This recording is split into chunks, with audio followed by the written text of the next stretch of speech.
One year I made $250,000. The next year I made $6,000. We got sued 78 times. Going way back when you were 26, making a couple $100,000 a year, flash forward a year, bankrupt. I got my degree in real estate, and I sold my first house 3 weeks after I turned 18 years old. But I was good at it. I hustled, started from nothing. We ended up with about a little over $1 million net worth, making a couple hundred a year. But I'd borrowed too much money, and I had a lot of short-term notes. The bank got sold to another bank, and a guy in another city looked at me and said, "There's a kid, 24 years old, owes us $1 million. This is crazy." They said, "Let's limit this relationship," which is banker talk for ruin his life. And that started a snowball that took 2.5 years to unfold, and we were bankrupt at the end of it with a brand new baby, a toddler, and a marriage hanging on by a thread. Hello, I'm Codie Sanchez. Welcome back to the Big Deal podcast. Today you are in for a treat. If you are sitting alone in your business right now wondering, how do I take it to the next step? If you're struggling financially or unsure how to break through the level that you're currently at, there is literally one guy who for more than 30 years is helping people change their complete financial future. He's arguably the best in the world at it. And he does it in a way where he's going to slap you in the face a little bit and then also make you feel better about it. Maybe even give you a little Nashville cookie in the end. I think you guys know who I'm talking about. I'm talking to the legend Dave Ramsey today. And we've broken down stuff that I've actually never heard him talk about before, like how to grow a business in a way that is repeatable every single time, and like what to do if you are sitting in the dark, head in the hands, unsure of what to do next. So without further ado, let's get to the man himself, Dave Ramsey. Okay, first of all, the book's amazing. Thank you for writing it. Well, thank you. And I have all these notes, and I started writing notes for the podcast. And then what quickly happened is it became notes for my employees and myself about all the things I need to do in my business, which was kind of funny. Wow, that's good. That means it worked. It did work. It worked too well. So now I have homework in tandem with this podcast. But what I really liked about it is I don't think a lot of people realize how big your business is. I mean, we're sitting on your campus, which is, I believe, $400 million, and you didn't use debt to buy it. Is that right? Right, we built it. Yeah, it was the first. Yeah, it's probably worth about $600 million right now, but somewhere in that range. But yeah, we built it all, and we bought the first 42 acres of dirt, and then we added 22 more acres to that. So it's been fun. It's fun, incredible. Right? And I think the part that's the most interesting to me is, going way back to your original story when you were 26, had a couple $1 million in real estate net worth, making a couple $100,000 a year, to flash forward a year, bankrupt, financial struggle, right, to $600 million office. I know you've mentioned this before, obviously, but I think there's a lot of people that are more like the former you than the current you. What was that like back then? And what happened? Well, we were, I got my degree in real estate, and I sold my first house 3 weeks after I turned 18 years old. So I've been in real estate my whole life. Mom and Dad were in the business. And so when I got out of college, I bounced through a couple jobs pretty quick and then started buying and selling houses. And I was doing Flip This House before there was cable TV or Chip and Joanna were born, and so it's a long time ago. This is 1984, right?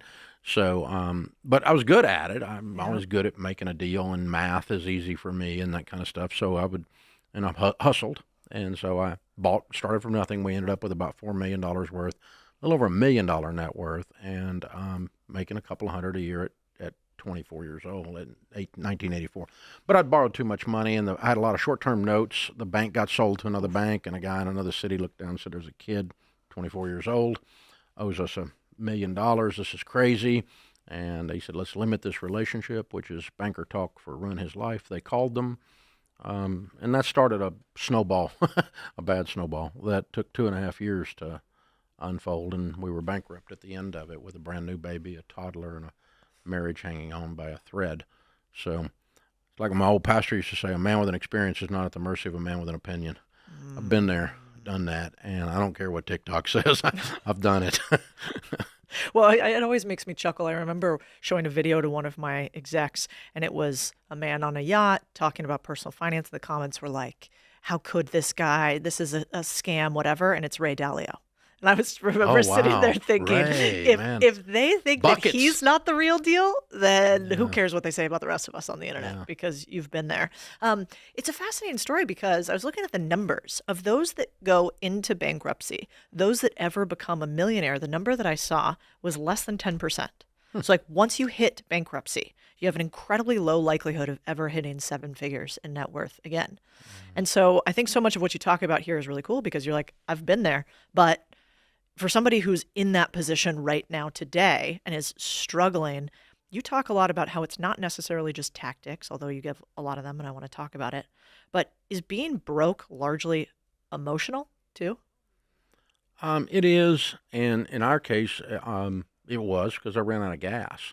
Mm. One year I made $250,000. The next year I made $6,000 because I spent the whole year trying to sell everything and do the right thing, in air quotes, and pay the banks Wow. what they were owed. And the weird thing that we don't talk about a lot was we took the debt from $3 million down to $328,000 in 2.5 years. We almost made it, but I ran out. I was 28 years old. I had again, little babies, and a wife is scared to death. She thought she married Sir Galahad. Turns out it was Goober. And, I just ran out of emotional gas fighting, and we got sued 78 times. And all of them were right because I owed them money and I didn't pay them. And so we're fighting the lawsuits, the interrogatories, they're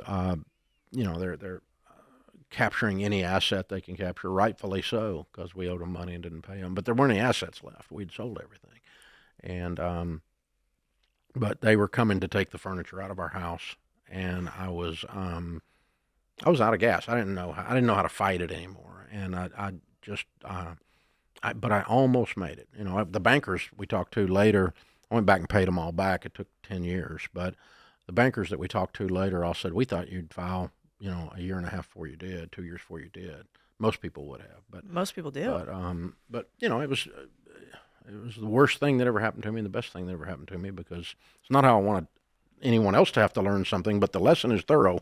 Yeah. Yeah. Do you think that other people can learn through that experience? Sure. Or do some people just have to go through it? Yeah, you don't have to go through drug addiction to know it's bad.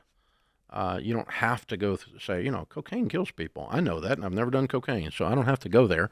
And you don't have to go deeply in debt and lose everything to figure out that debt will choke you to death. Basic common sense observation ought to help most folks get there, but it doesn't. But we did a full CSI on it because we were not only broke, we were broken. So any illusions I had to my academic prowess or intelligence or whatever I thought I was, obviously I wasn't. And so I got the opportunity to start from emotional and spiritual ground zero as well as financial. And when you look at that, you go, okay, what really happened here? Who's really at fault? And you can choose victimhood. You can go, oh, I just spilled hot coffee on myself. Turns out McDonald's serves hot coffee. I think I'll sue them.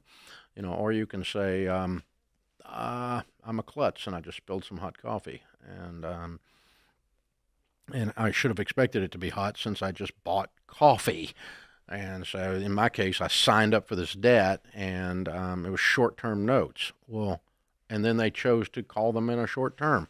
Well, who's the idiot? The one that signed it's the idiot. So you got to learn from that and go, okay, what the Bible says, the borrower is slave to the lender is real. And I got to experience the shackles. Yeah. You talk a lot about the Bible and money.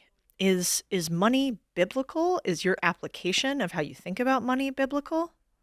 Well, it is for me. I was a baby Christian. I just met God when all this stuff happened. And so I had to make a conscious choice of, okay, the information I'm reading in Scripture, which is it's not spiritual necessarily in nature in the sense that that it has to do with getting into heaven or it has to do with your relationship with God or something, but it's more instructional. Like Proverbs is known, for instance, as the book of wisdom. And whether you're a person of faith or not, you could get something from Proverbs, just like you could get something from any ancient piece. You could read Socrates or Aristotle, and you can get something from that, even if we're not Greek, And so the most of the biblical stuff is kind of if you sat on your grandpa's knee in another generation, we would call it common sense, and it's borrower slave to the lender, or don't build a tower without first counting the cost, lest you get halfway up and you're unable to finish it, and all who see you begin to mock you. In other words, have a plan, a budget. I mean, we run a $300 million company. Guess what? Every department, every profit center has a budget. We have a plan. We didn't build this building without first having a blueprint. And so that's kind of common sense. And it's not really mystical at all. It's not really some kind of spiritual voodoo stuff. But it's just God's love letter to me going, hey, son, here's some wisdom. And if you live this way, you'll have a better life. Yeah. Common sense, not common practice. Definitely. Amen. Yeah. For Common sure. sense is rare. Yeah. Nothing's more uncommon, Ben Franklin said. Yeah. Yeah, it's true. But, it's interesting. I always wondered, how, like, you go and you speak to a group of people, and if you say, like, blank is the root of all evil, everybody will fill in money. But you've mentioned in this book and others that it's actually, in the Bible, they say, depending on the way you translate it, that love or desire for money is the root of all evil. So do you think that it is bad or evil to be rich? No, absolutely not. No, and I did an entire book on it, for the Christian community. As a matter of fact, I'm positive it's not bad or evil to be rich, but it's also not good or positive. You're not better either. Money is amoral; it doesn't have morals. It reflects the morals of those it touches.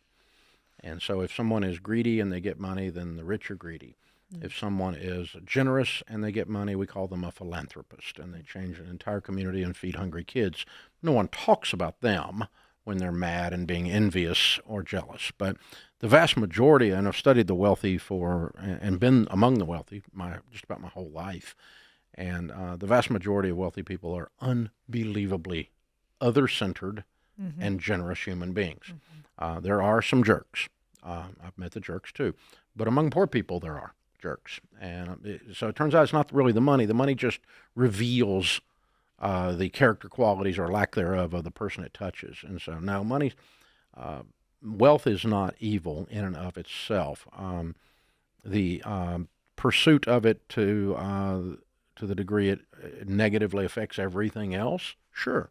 That'd be idol worship if you were a Christian, or if you aren't, it would just be dumb, And so, you give up your family in order to, have an IPO. Well, that's short-sighted and not fulfilling.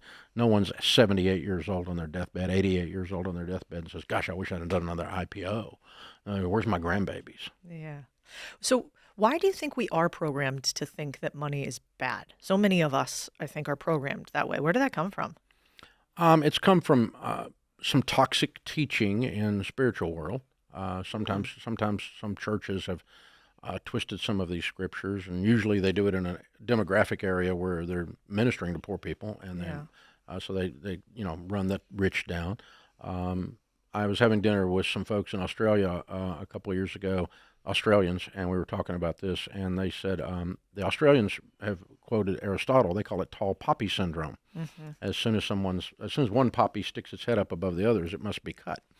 And so we want to tear down those that are ahead of us. That's just jealousy and envy, which the Catholics would call that one of the 7 deadly sins. And so, it comes from, negative human nature, and that we don't want other people to win. But again, oddly enough, those are usually poor people, poor in spirit, not necessarily poor in wallet, but they're usually people who have not attained something. Most successful people, they want to help others. Yep.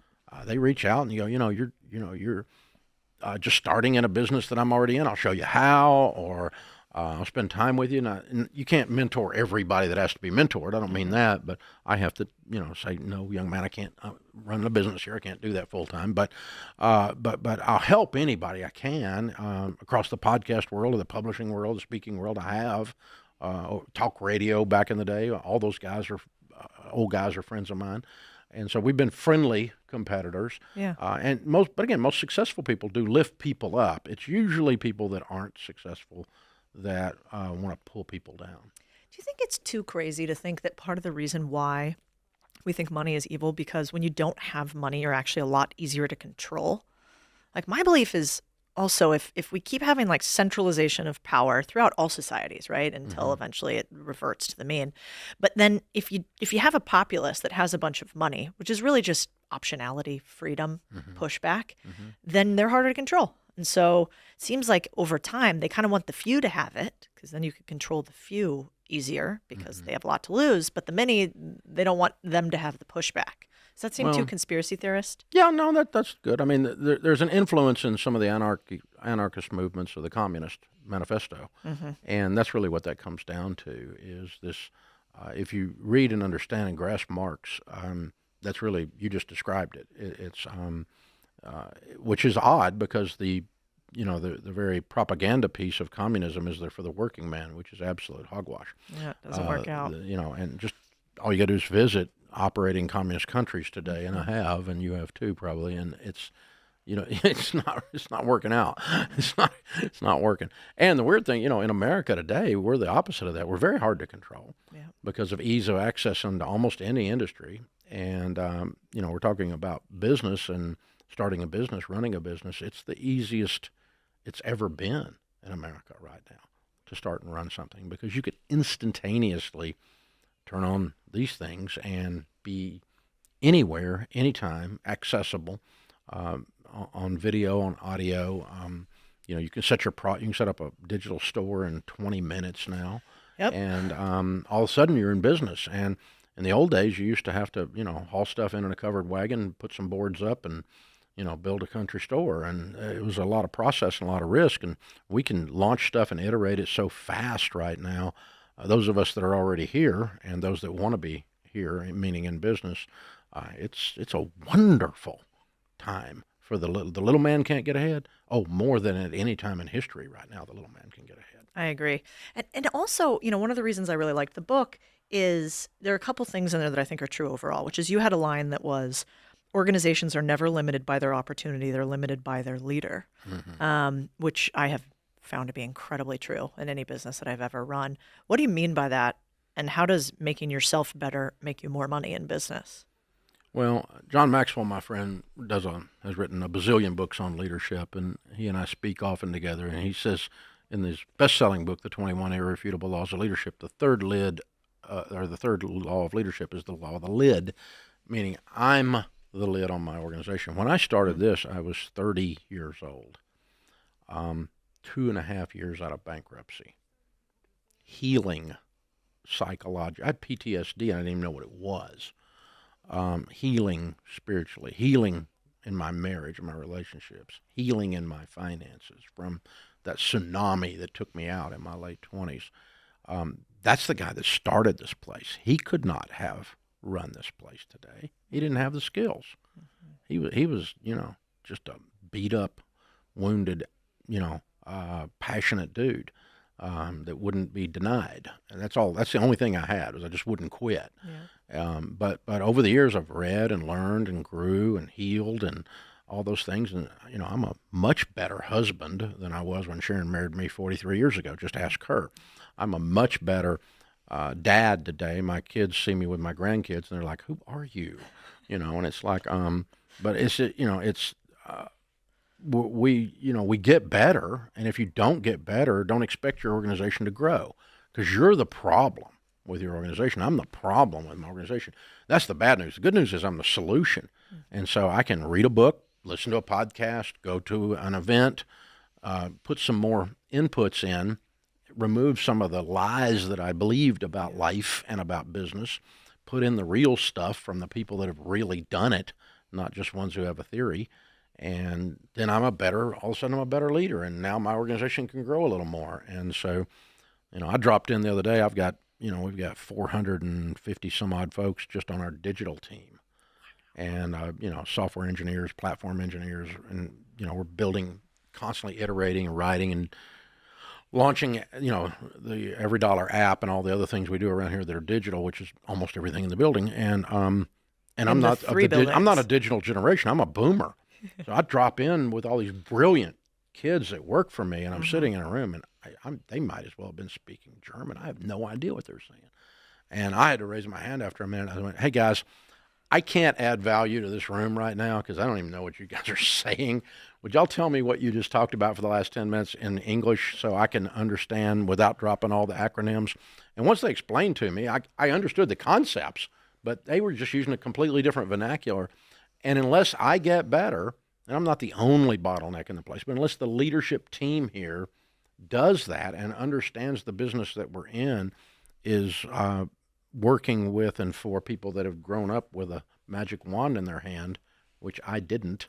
I had a rotary dial phone on the wall when I was a kid. And so I'm old, but I got to be relevant or I can't run the business. Yeah, it's so true. Well, and one of the other things I loved that you talk about is that, speaking of your employees, that you never want an employee again, that you've had them before, you never want an employee again, but you have 1,100 team members here. What's the difference between the two? And how do you decide if somebody's an employee or a team member? Well, I think we've all had, if you've ever hired someone, or if you've ever worked anywhere for that matter, you've observed people that were what I call employees. They come late, leave early, steal while they're there, and check Facebook all day. And so, not much work, right? And so, no productivity, don't care. They're there for what they can take rather than what they can add. And so, around our organization, we're a team. We add value. Everybody here adds value. And and if you don't add value, what are you doing here? Why am I Yep. paying you? I need to get an ROI on this. And it's not because I'm a jerk. It's just because if I don't get an ROI on you, I can't pay the other guy. Yep. So we want to make enough revenue. We can't pay payroll. Hello. So, we want team members. We want people who treat the place like they own it. And when we have an argument, and we have a lot of arguments around here every day, they're wonderful arguments. We have an argument about which play to call to win the Super Bowl, which play to call to get the ball in the end zone.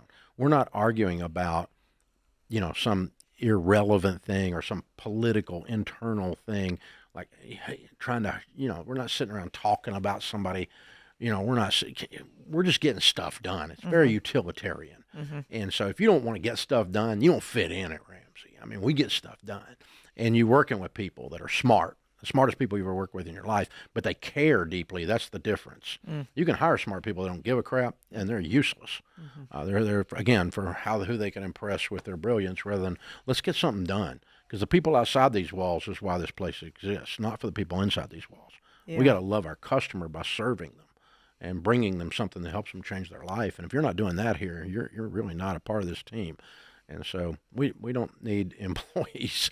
If somebody's mailing it in, wants a job, and I've got these many degrees. I had one guy some more degrees than a thermometer. He's like, tell me how he was worth. And I said, dude, this is a small business. Your raise is effective when you are. It's not when you get another degree. I couldn't care less about your certification except it gives you the ability to get something done, and that's all it's good for. And so I don't care about your experience. I don't care what happened at the other place you used to work, except to the extent it helps you get something done here for the good of our customers, and that's who we serve. And if you can't get on board with that, get your butt out of here. Don't let the door hit you in the butt. Yeah, I loved when you said that profit is the reward for serving the customers that you have. Yeah. And man, it's so true. So many people, I think, don't charge their worth, don't get comfortable with profits, don't want to talk about how much revenue they make. But it's so true. If you're not making any money, it's because you're not really helping anybody. Bigger problems you solve, the more money you make. Exactly, and the more scale you do it. If I print one little book for $2.50 and I sell it for $10, I help one person, and nobody's mad about that. Yep. But if I sell, 10 or 15 million of those and I get, 10 or 15 million dollars of that profit, then somebody gets upset. But I help 10 or 15 million people. So, that's how this works. And my friend Rabbi Lapin says that if you help people, they will give you certificates of appreciation with presidents' faces on them. Such a good line. Yeah, it is a great line. I wish it was mine, but it's a good line. You got so many. You need to give a few others out. Like you're the one-liners from here. I went through your X or Twitter or whatever they call it today, and I was like, "There's so many. I want to just quote him this whole time." One thing that I do want to double tap on for you is you have some really specific ways you figure out if somebody is going to be a culture fit or not for you guys. And I think we've all been in a job or a career where we hang out with that person who's gossiping all the time. Mm-hmm. And it's kind of fun in the moment. It's like a little adrenaline hit, and then afterwards you feel worse about like yourself. junk food. Yeah, it's like exactly. Gossip is like junk food. So you don't let gossip happen here. How do you, one, stop that in your company? And two, for somebody who doesn't run the company but is in a company, what's the right way to kind of say, I don't want to engage in this behavior? I think people are scared of doing that. Yeah. In this place, you're one of the owners, and it's one of the things you value. You're not technically an owner, but you're an emotional owner. It's one of the things you value working here. And so just like you wouldn't allow something more horrible like sexual harassment to occur, you're not going to look the other way. You're going to say, oh, we don't do that here. And, gossip is much less horrendous than that, but we don't do that here. And if you want to be a we, we're French, we. If you want to be we, you can't do that here because that's not who we are. And the team will protect the place because it's one of the things that they value when we survey them, because they've never really worked in a place that doesn't do gossip. And it's not like we have to fire a bunch of people. We don't. Occasionally we do, because sometimes people just won't get it, but that's okay. That means they need to be somewhere where they allow that. It's just one of the things we don't do here. How did you start that, though? Hand your negatives up and your positives down. Mm. And you're going to have negatives. There's 1,100 opportunities in this building to be pissed off at somebody.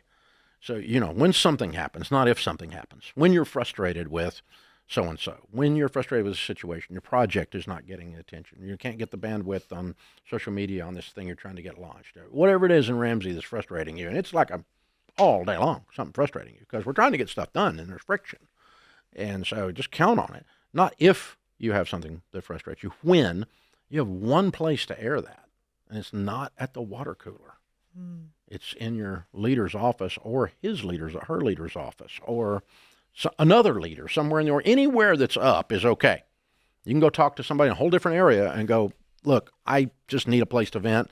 Tell me about this. And then they can help you. They can help you move through the issue one way or the other. But when you're talking to people that can't do something about the issue, that by definition here is gossip. And usually it's talking about somebody is the problem. And so, and we all know, and yet even at 64 years old, I have trouble remembering that if that person is sitting there gossiping in front of me, then next time when I'm not there, they're talking about me. We all know that, but we act like we're the exception. Like, well, they would never do that. Yeah, so yes, they do. 100% they do. And organizations move at the speed of trust. And when you have a building full of that toxic garbage, you cannot move. It grinds the smartest people to a halt, because now they spend all their time covering their butts, sending out CYA emails instead of productive questions. And so we'll sit down with you and go, look, you had a negative, you talked about it here. 2 or 3 people talked to us, told us what was happening. And if they brought it to leadership that you were doing this, and you can't do that here.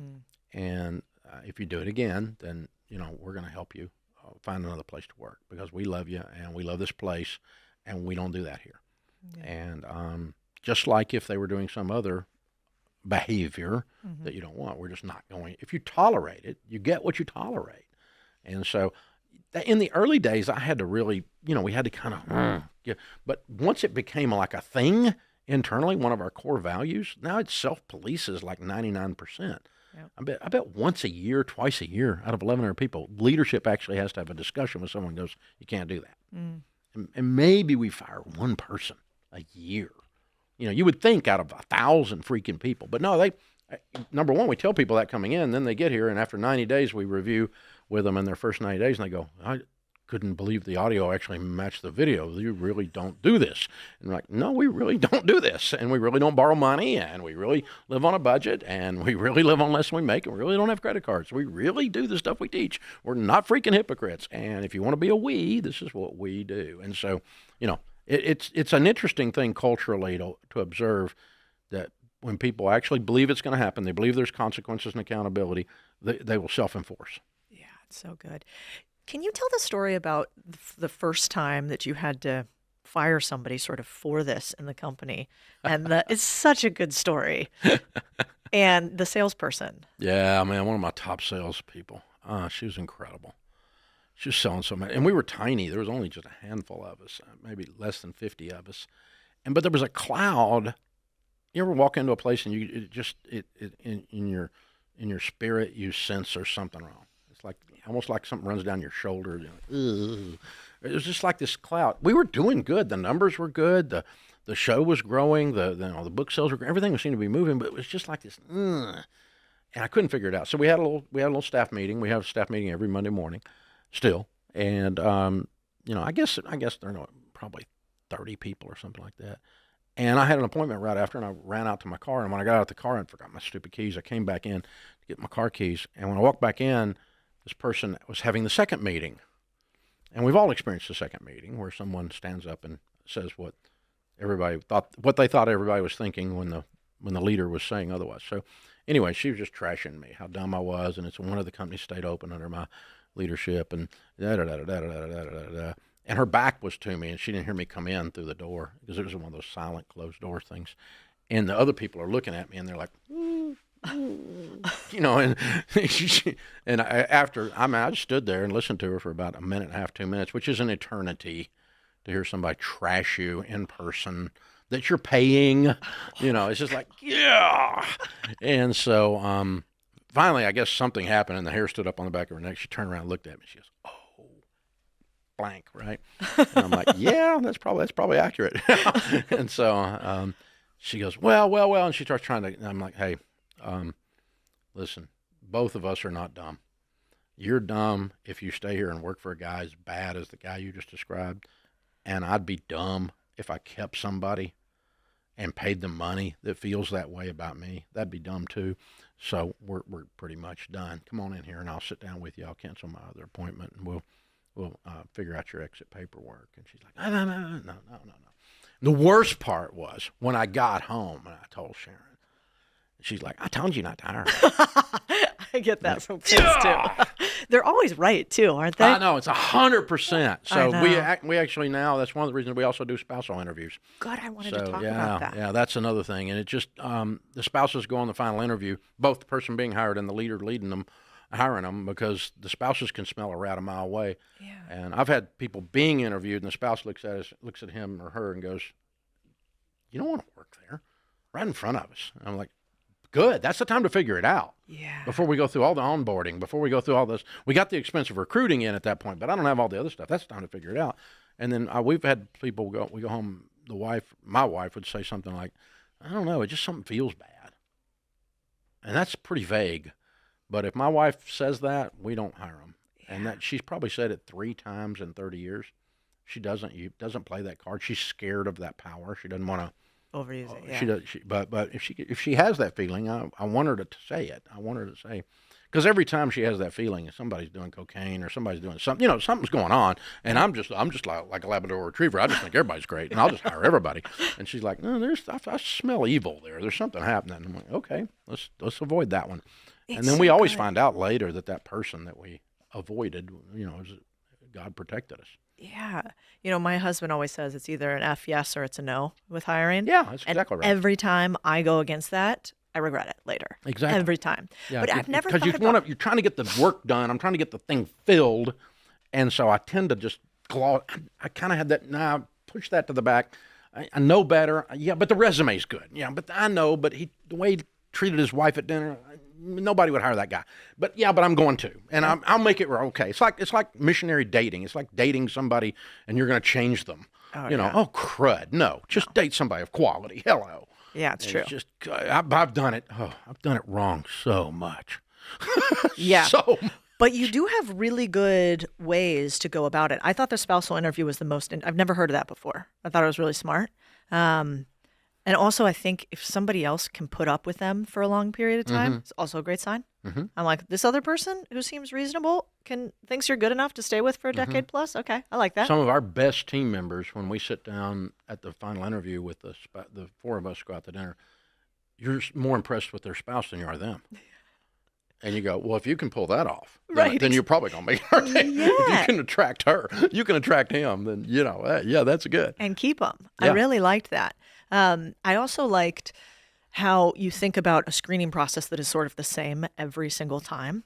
What else do you think makes it possible to hire A players every time or all the time or often? How do you screen people to find the best people? We just remember the pain of when we didn't. Yeah. Every time I let Crazy in the door, because Crazy will screw up the building, man.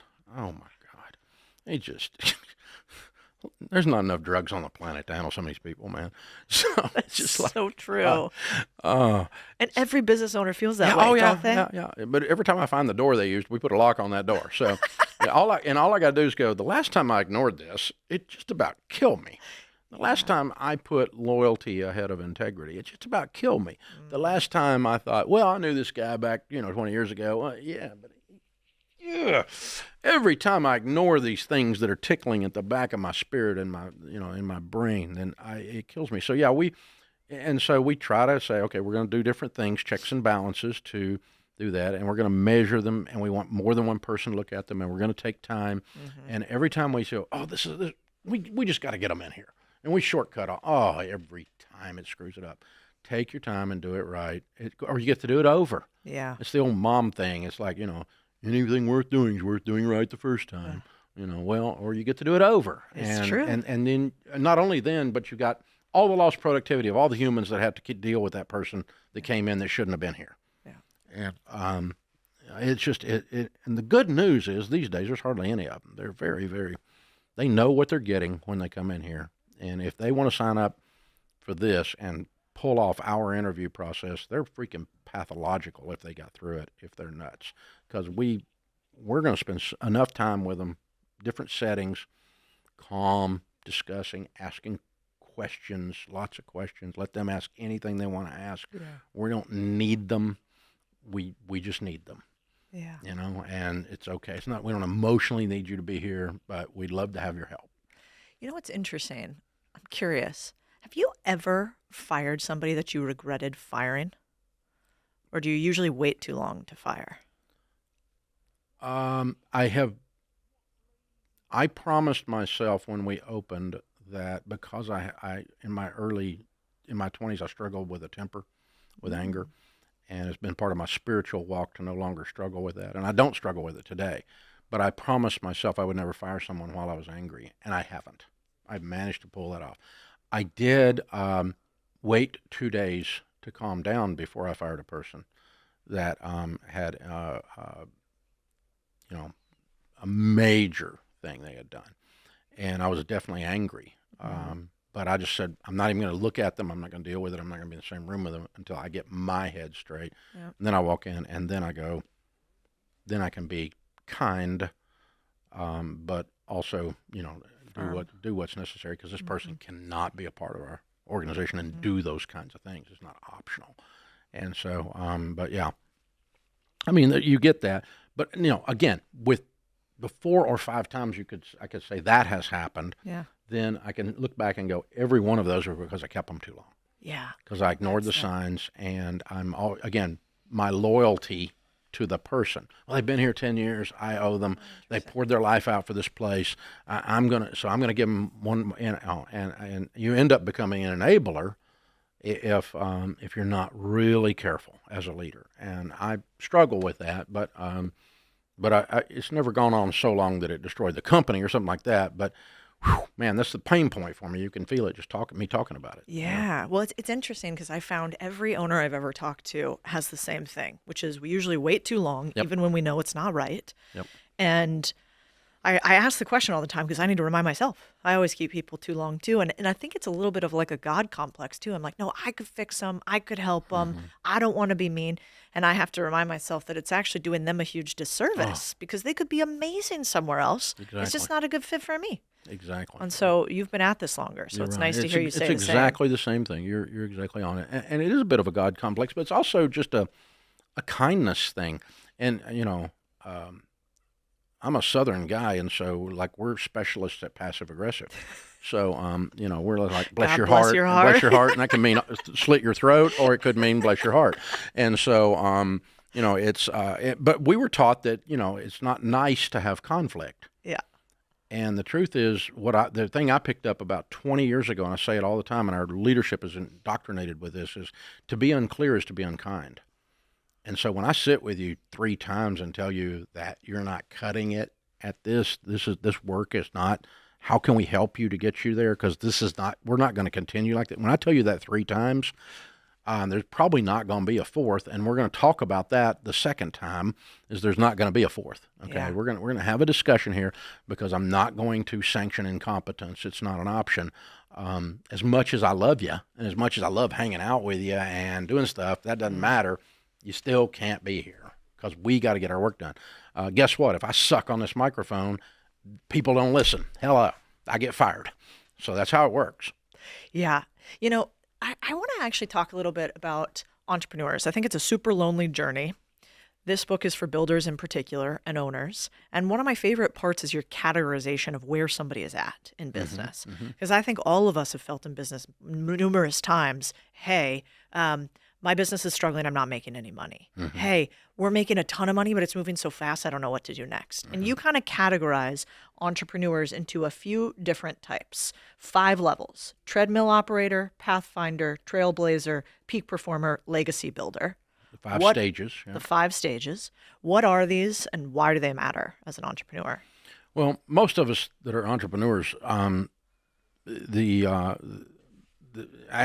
enough, if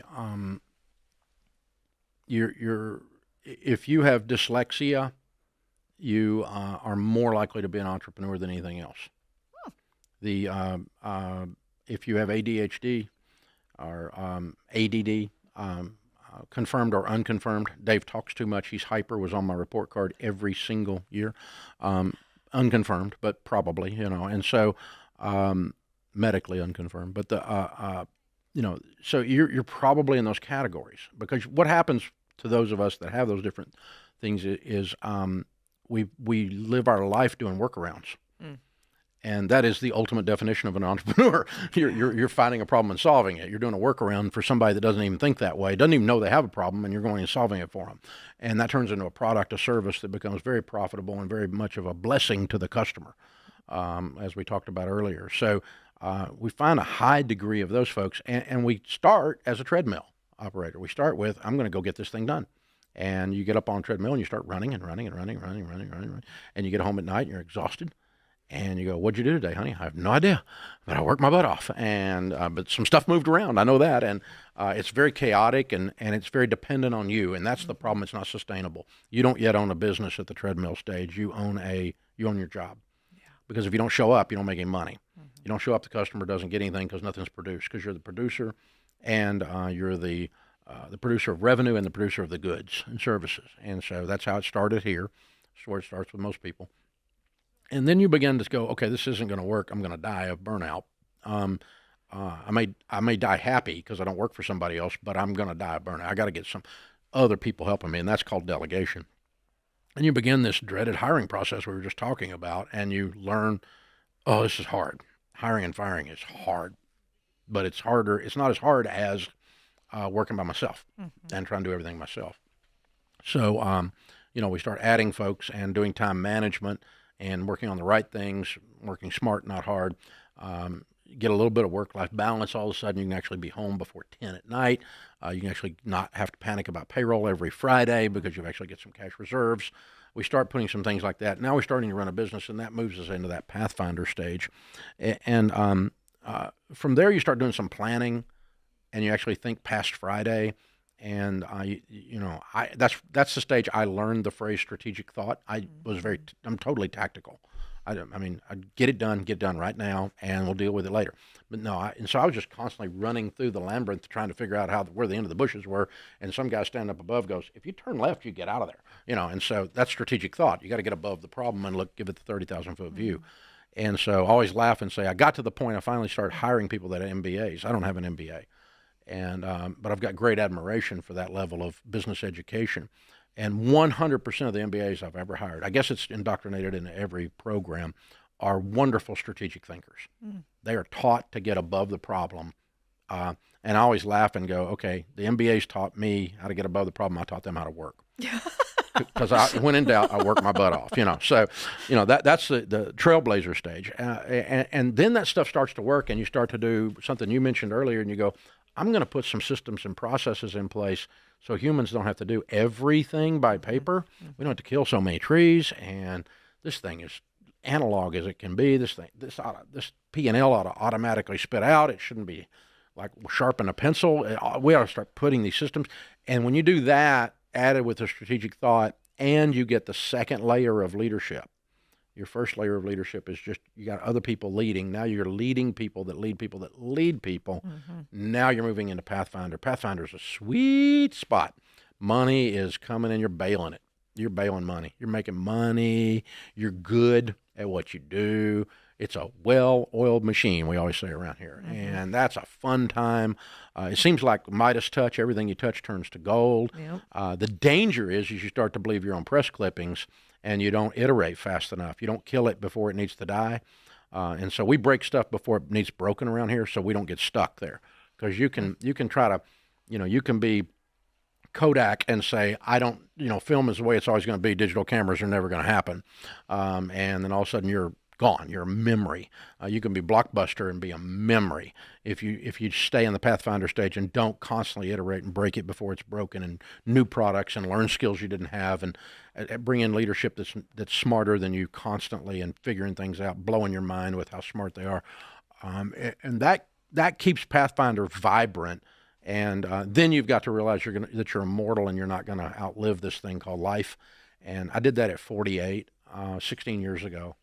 We hit the legacy builder stage, and we started working on succession plan then. How does this brand survive? How does this leadership team survive? How does this? I don't work my whole life and build something and then just evaporate because I do. Right. That's kind of dumb, and especially for a guy that teaches financial responsibility. And so, we started working on it at that point. The Ramsey personalities were born, the early iterations of them. The leadership team has always been good and strong, so that was fairly easy handoff at my death or retirement.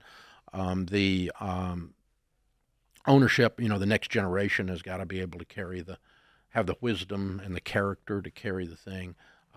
The Ramsey kids, as we call them, were younger at that point. They're all old people now. They're all in their 30s and 40s, but and they're very capable. So we got ownership dialed in, we got leadership dialed in, we got a brand transfer lined up where you don't have to have me on the microphone to survive. You don't have to have me doing a book to survive. And so today, our survivability index, which is our accounting metric, says that 96% of the revenue will survive me if I die today. Next year, 96% would survive me. How do you measure that? Do you have do you have an algorithm? Yeah, we run through all the P&Ls. We ask all the leaders to look at their product lines and give us a case study as to why they believe what they believe, and then what would happen. For instance, we've got one that's probably 99%. Our high school curriculum is it's a $25 million a year business, and people buying our high school curriculum to teach it in high schools. It's almost zero dependent on me. I'm not even in it. And so it's got Ramsey on the outside, but Daniel Ramsey's my son, so it survives because they don't care if I'm here. When the thing was 100% me on talk radio, and the revenue from talk radio that year was $35 million, and I die, that'll be a Rush Limbaugh event. Yeah. It'll evaporate. That revenue will evaporate. That affiliate network will evaporate, which is what's happened with that one.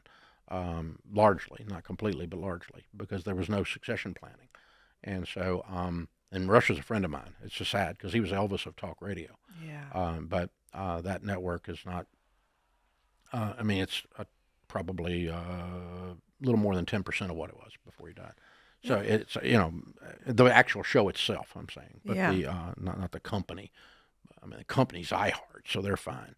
But anyway, it's not to run them down. It's just that's what happens if you don't have a brand transfer in our world, the podcast world. Well, what's interesting is that every business should have this ability for the owner to, quote unquote, die in some way, shape, or form, move on, get a new project, do a new revenue line, and it should still survive theoretically. But a lot of businesses obviously don't have that. And I think this type of business, which is you described it as like a content or media business, has typically the lowest survivability because it's a personality. Exactly. So it's actually a really interesting way to learn from the business that would typically have the lowest survivability in order for any business to increase its survivability. Because at the end of the day, Apple, of course, it misses Steve Jobs and his brilliance, but not really important at all to the survivability if we just look at it mathematically based on its revenue. I had never thought about that before, because most media companies, one, are bad business models, right? They have lots of volatility, third-party ad sponsors, no proprietary products, and huge key man risk. And so you basically diversified all of that away, which is interesting. And when you're diversifying, it has to be quality. So when the Ramsey personalities are sitting doing the Ramsey show, which was originally the Dave Ramsey show, now it's called the Ramsey show. Yeah. And when they're sitting and doing it, I took several weeks off, and Sharon and I were out of the country. And when I came back, the ratings were up. It's distressing. Makes me mad. I don't feel as important. Well, it's interesting too, because I think that's probably a reason why egoically a lot of us don't put these things in place Oh, because it it kind of hurts. feels good to be. Oh yeah, yeah. Right. Well, and even with a small business that I talked to a guy the other day. One of our people we're coaching in entree leadership. At one of our events. Owns a heat and air company, and he's like, he's the only one that can do it. And I'm like, you're not Jesus. That job's taken. The Messiah is gone. You're not him. You're the only guy can run a heat and air company. You've got to be kidding me. What kind of self-importance is this? I can tell you this. The biggest, when we watch these succession plans, Gen 1 to Gen 2, the founder Yep. turning it over is the hardest succession plan emotionally, because the founder is always a hard head. We're always stubborn. We're always self-important. We're always have that Messiah complex. We always have that. And it can be in any business. Media is particularly bad because we dare to step on a stage or in front of a microphone, which requires another level of ego. But you really got to fight against that and start to realize, okay, it's the message that's important. It's the method that's important. And someone else can do it. And if you don't believe me, watch when someone else does. Yeah. It's a great point. Like one of our portfolio company CEOs, he's an incredible operator. He's run this business really well for a long time. But to get to the next level, you can't do the same thing to get to 9 figures as you did to get to low level 8. Exactly. It's just not going to do it. Right. And so what's fascinating is he surrounded himself kind of with this like band of merry fools. And they were okay for the level he was at before, but they are actually detrimental for the next level. Mm-hmm. And so I actually gave him this book because my point was, like, you have felt good and benefited from the fact that you were the head of the table and everybody listened to you. And in your next venture, if you are the person everybody's listening to and they aren't smarter than you, you're never going to make it. Yeah. You got to walk into that room of youngsters and not know what they're saying. Right. If you're not that guy, then you're going to die. You're going to get taken out. The marketplace will shear your head from your shoulders. Yeah. It's bad. It's brutal out there. Yeah. You really got to get over your own BS. Yeah. Which is hard. And again, but it takes a level of that to start something. The people that don't have that oomph, that Right. it factor, that I'm going to throw my shoulders back and show the world, if you're just a timid little mouse, you're not going to start anything. So you got to go bust into it. Yeah. You got to knock stuff down. You got to create friction and piss some people off. I mean, you got to go do that. But once you get to doing that, you got to realize, okay, the best way to keep doing this is have people smarter and even better at and more energetic than me around me. Yeah. And kind of get excited by that. Like, look who I attracted. We just hired a new president for my company, and he's gonna chuckle that I'm talking to him about this. But he came from this other company, Mr. Beast, right? Mm-hmm. And so big, huge YouTube company. And so I'm like, Mark, we got to do a press release to show that you came on board. He's like, I don't need that. I'm like, no, it's for me. I'm like, I'm really excited that I attracted you to the business because this means that you're a signal to the marketplace that we hire great people that are better and smarter than me. Well, and that we're coming. Yeah. Look out, we're coming. Here we come. Yeah, that's right. And notify the competitors. Yeah, exactly. I shouldn't do that, but yes, you're right. Yes, you're right. What would you say to a young builder, that crazy type of human that wants to do the psychopathic work of building a company? What would you tell them to do? Where should a young builder start today? Well, I mean, the first thing and I just talked to our team about it this morning in a staff meeting, reminding them yet again, one of our core values here is, if you help enough people, you don't have to worry about money. So too many times when we start something, we are enamored with our own idea, our own ability, and the idea is the thing rather than the customer. Mm. And what I want to do is I want the person that is not inside the building to be blessed, to be changed, to be served, to have their mind blown. The people inside the building all get their mind blown. Not so much. Not so much. That doesn't do anything. What happens is when all those people out there all over the world, I get the opportunity to help one of them with their budget. I get the opportunity to help one of them with their marriage. I get to help one of them with their spiritual walk. I get to help one of them with their small business. When they, and so we don't build anything for us. We build everything for them. And when you first start, that's not natural. That's paradoxical, because you're kind of into what you're doing, and you're like, oh, I'm kind of good at this, and this is kind of cool. And it was for me anyway. And so when I did the first cassette tapes or VHS tapes. I was like, wow, look at that guy. He's funny and he's good, and it kind of started coming to me. No one cares except true. your mama and your wife, And they also don't. And they don't care that much. So it's like, but I think that's a thing. Serve, and if you can find a way to make other people's life better, and let them be the hero in the story, as my friend Donald Miller says. You don't have to be the hero; you can be the guide. And that kind of stuff. It just makes you have a good quality life, and you've got a good philosophical, spiritual underpinning to your business. Then that you can, okay, we're about service. We're about service. And when you interact with an organization, a business that is about themselves, you feel the take rather than the give. And when you interact with a company that is all about service, you come away with your mind blown, because they're fairly rare. That's such a good point. Yeah, wasn't it Don Miller that talked about the fact that you think that you're Skywalker as the business owner, but you're actually Yoda? I need to remember that often. Yeah. And I love that visual. I love the visual because, one, you're like, you're not the sexy young hero of the story. You're like the wrinkly green old, kind of in the background. And then also that everybody thinks you're the hero in the story. So since they think they're the hero, if you put yourself in the hero seat, they don't want to talk to you. Yeah, it's true. But if you'll show them how to live their life and be the hero in their life, then that's the story brand, is the book that Donald did, and the talk. He's a wonderful communicator, and but that idea of a story arc as a marketing plan, and the idea that, okay, I'm going to position myself, and we did that. He mentions it in the book. We do that with the debt-free scream. And the people get to be the hero, and they scream, "I'm debt-free" on that stage right out there, and that's not like, "I love Dave." It's like, I'm debt-free. I'm the hero. Thank you, Dave and Ramsey, for showing me how to be the hero, to change my life. And so anytime our team is instructed, anytime someone comes up and says, "You changed my life," they always say, "Oh, no, we showed you how."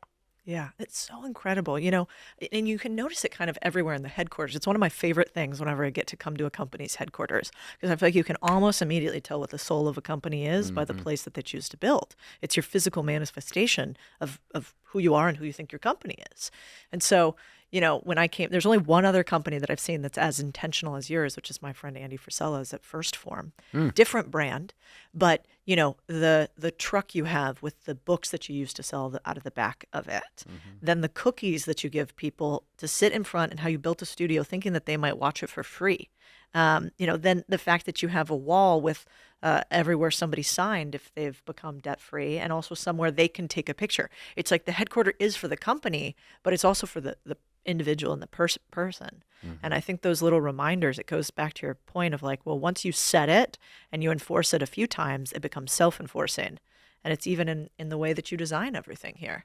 And so I didn't realize that when I was a first-time founder, and I'm learning it more and more the more businesses we build. Well, this is the fourth building, so I didn't realize it early either. Yeah, makes me feel better. We've gotten better. Yeah, but how cool that, as a builder, you can do that same thing. So I think it's really interesting. I just have a few questions I want to summarize with.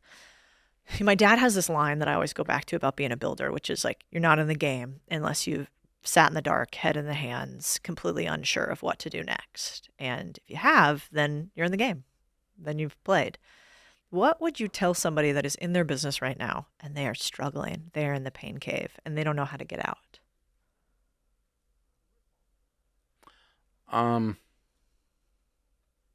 The only thing that we've done, and there's nothing, I tell entrepreneurs this all the time, because I deal with them like you do, that are there. They're in that. Anytime I'm talking to an audience of 1,000 people, a certain number of them are in a pain cave, right? Is first do a gut check and say, why am I in this business? Am I in it just to make money? You may be done.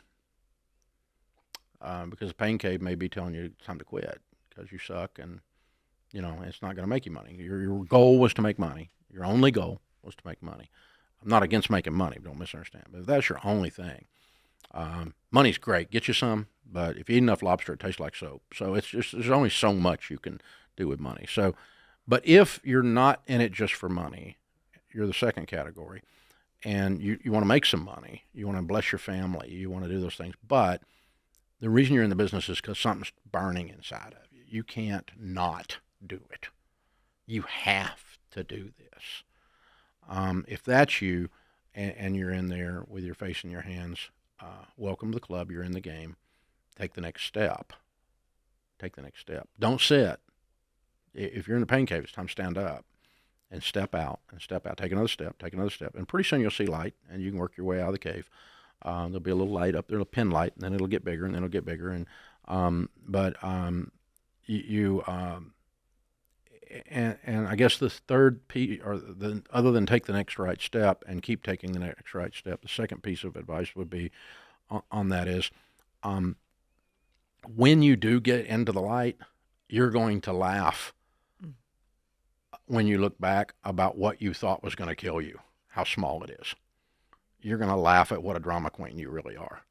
And I look back at some of the stuff that I thought, oh God, this is the end. And I look back and I'm going, that was the end?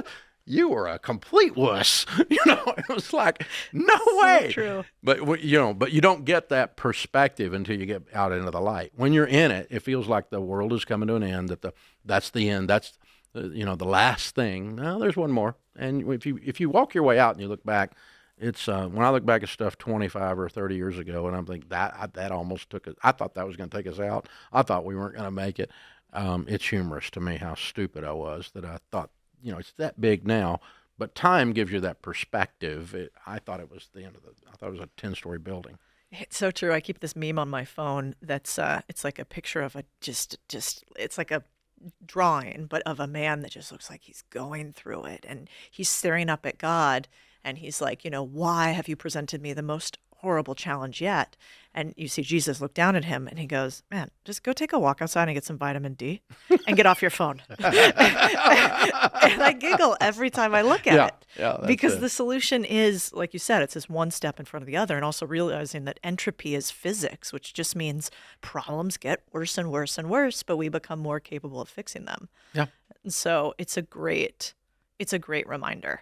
And also, man, thank God there's problems. Otherwise, we'd make no money, because that's the only way we get paid, right? Easy. Yeah. Yeah, I think you're right. So this next book will be one of now the next series of 30 million books you'll have sold. I hope. Your lips to God's ears. Exactly. When you put this in the next gen's hands, what's like the one thing, if they could take one thing out of this book? As you can tell, I have a ridiculous amount of notes in this thing.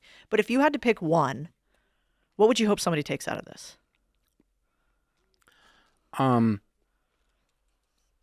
We have learned around here, and it's true of this book and this material, that there is great hope in a clear path. That if I can see that this is where it's going, then I can keep my energy level up. When you can't see where it's going, we experience burnout. When you can see where it's going, it's only fatigue. And so I can see where it's going. I can move from treadmill to Pathfinder. I can use these 6 drivers in business that we talk about in the book. And these are systems and paths that help me make the next thing. And it's by a guide, a Yoda that's trustworthy, because not only have I been there, done that, but we've also been there, done that with 10,000 businesses. So this is not think tank theory. This is not academia. This is actually people freaking running businesses, and it probably won't work if you're running a $700 billion business or something. It wouldn't work for Apple. That's not what it's written for. It's written for the veterinarian, for the heating and air guy, for the young podcaster, for the whatever, somebody that's starting and or is in the early stages, or they've been running it for 10 years and they just feel stuck. Yep. And they don't know, but, well, you're supposed to be there now. And somebody needs to tell you that and show you why, and then show you what the next things are to level up. And so the clear path gives hope. I love that. Well, I think one of my richest friends told me that if you can do one thing in life, it's if you can buy somebody else's 10,000 hours, you should. And so This is a pretty cheap price tag. Thank you for sharing it with us. Oh, thank you. It's an honor to be with you. Great job. Same. By the way, you guys, little sneak peek. We are sitting in Ramsey Solutions headquarters in Nashville, Tennessee. This place is wild. It's somewhere between 400 and 600 million dollars, multiple buildings, this huge campus that they built with $0 in debt. And now, if you've ever built a business or a building, you know how ridiculous that is. What's super interesting about this headquarters, too, is that it's one of the most intentional headquarters I've ever seen. You know, all around me are these little notes, these little messages to all of you, to the people out in the audience who are actually making change in their lives by becoming financially free. And so I'm going to give you a little sneak peek of this. Go to Instagram. You can check out the stories of the headquarters. I think you'll see what I see too, which is don't despise humble beginnings. Because man, if you can start out where he did and get to where he is today, I think we'd all be pretty happy with that.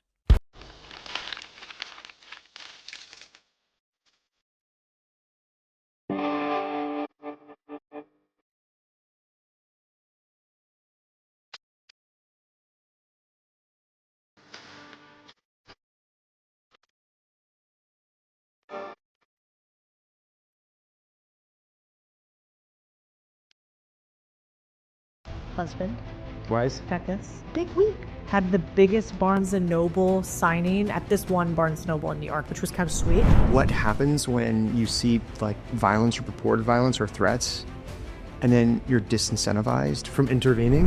You can't lie to yourself and lie to people, I don't think. I think it's pretty impossible. I don't know if I agree with that. I think we're great self-rationalizers. Yeah. I don't think that many people think they're evil, but I think they think they're right.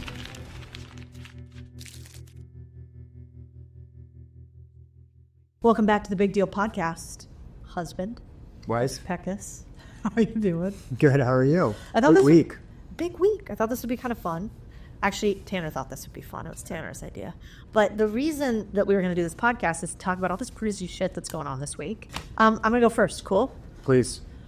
Book tour. Codie Sanchez is a financial expert who has more than 7 million followers across social media. She has a new book, the instant New York Times bestseller, Main Street Millionaire. Book is out. Top spotted hit was 91 on Amazon, which was sick. First author in the family. Main Street Millionaire, first author of the family. That's You're huge. right. That's a big thing to live up to now. It was pretty cool. We didn't sleep a lot this week. We went on all these Today shows, which was rad. I've had more face paint on than probably ever before.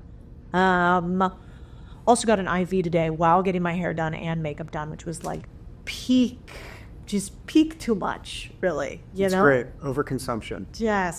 Not great. Okay. But I thought we could hit some of the highlights because there were some cool things that happened this week. Like, first of all,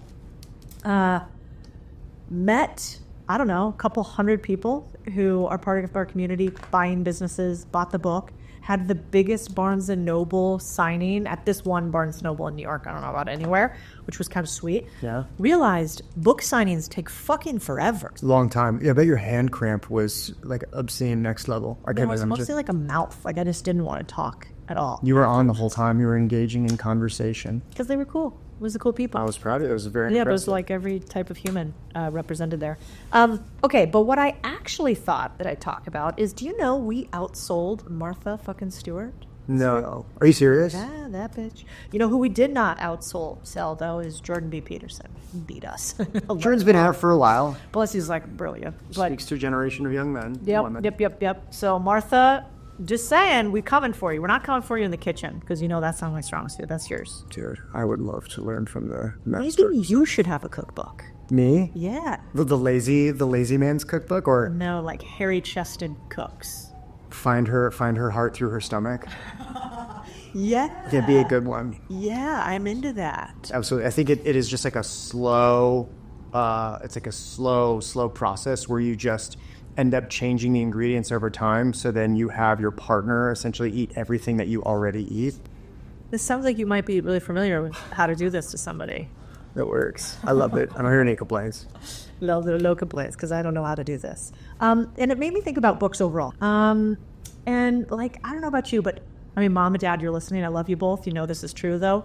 Mom gives these gift baskets that are like... Highly functional. Yes. They're like socks, body wash, a razor. Mm-hmm.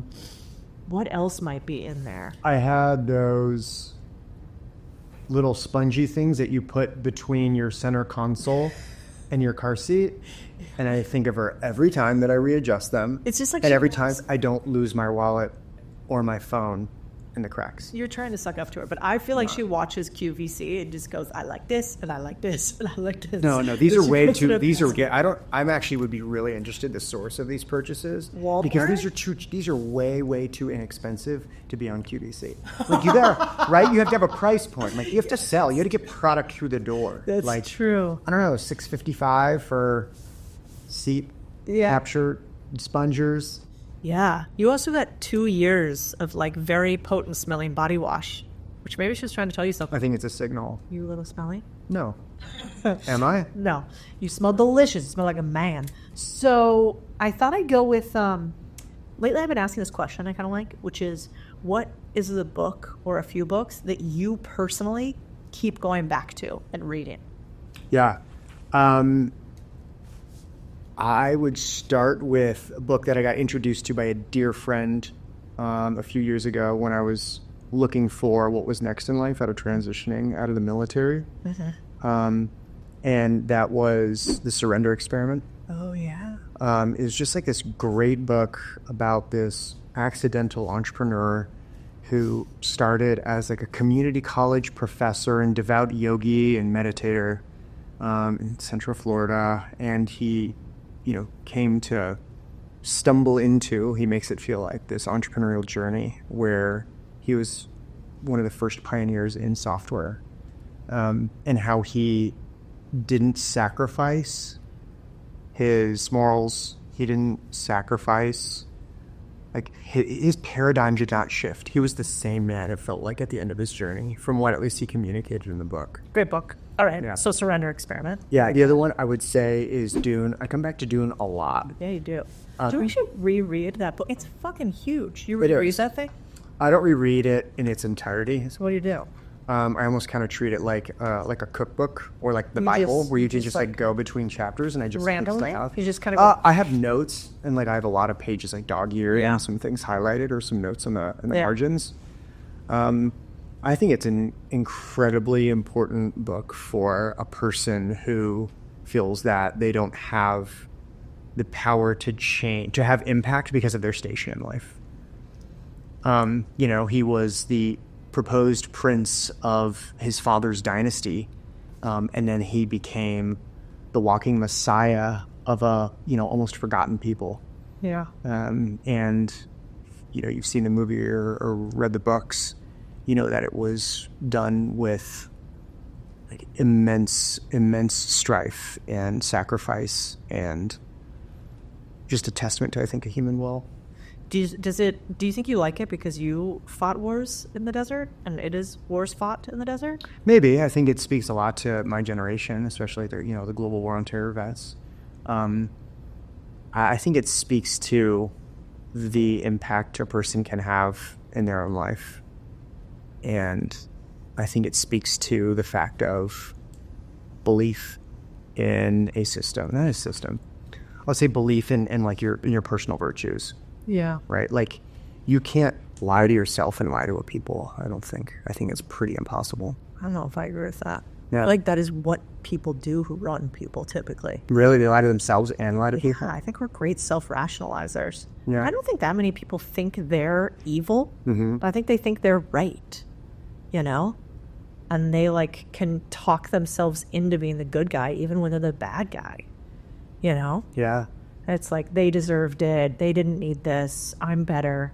But I'm not sure. I've never been to war, so I can't imagine that part. But I do remember your last deployment. I reread Dune, and I always liked that part where they talked about fear as the mind killer, Yeah. and that whole quote. And I remember when I was hiking Mount Baker, and it was like that snowy whiteout or whatever, and we had the crampons, whatever the fuck this thing's called.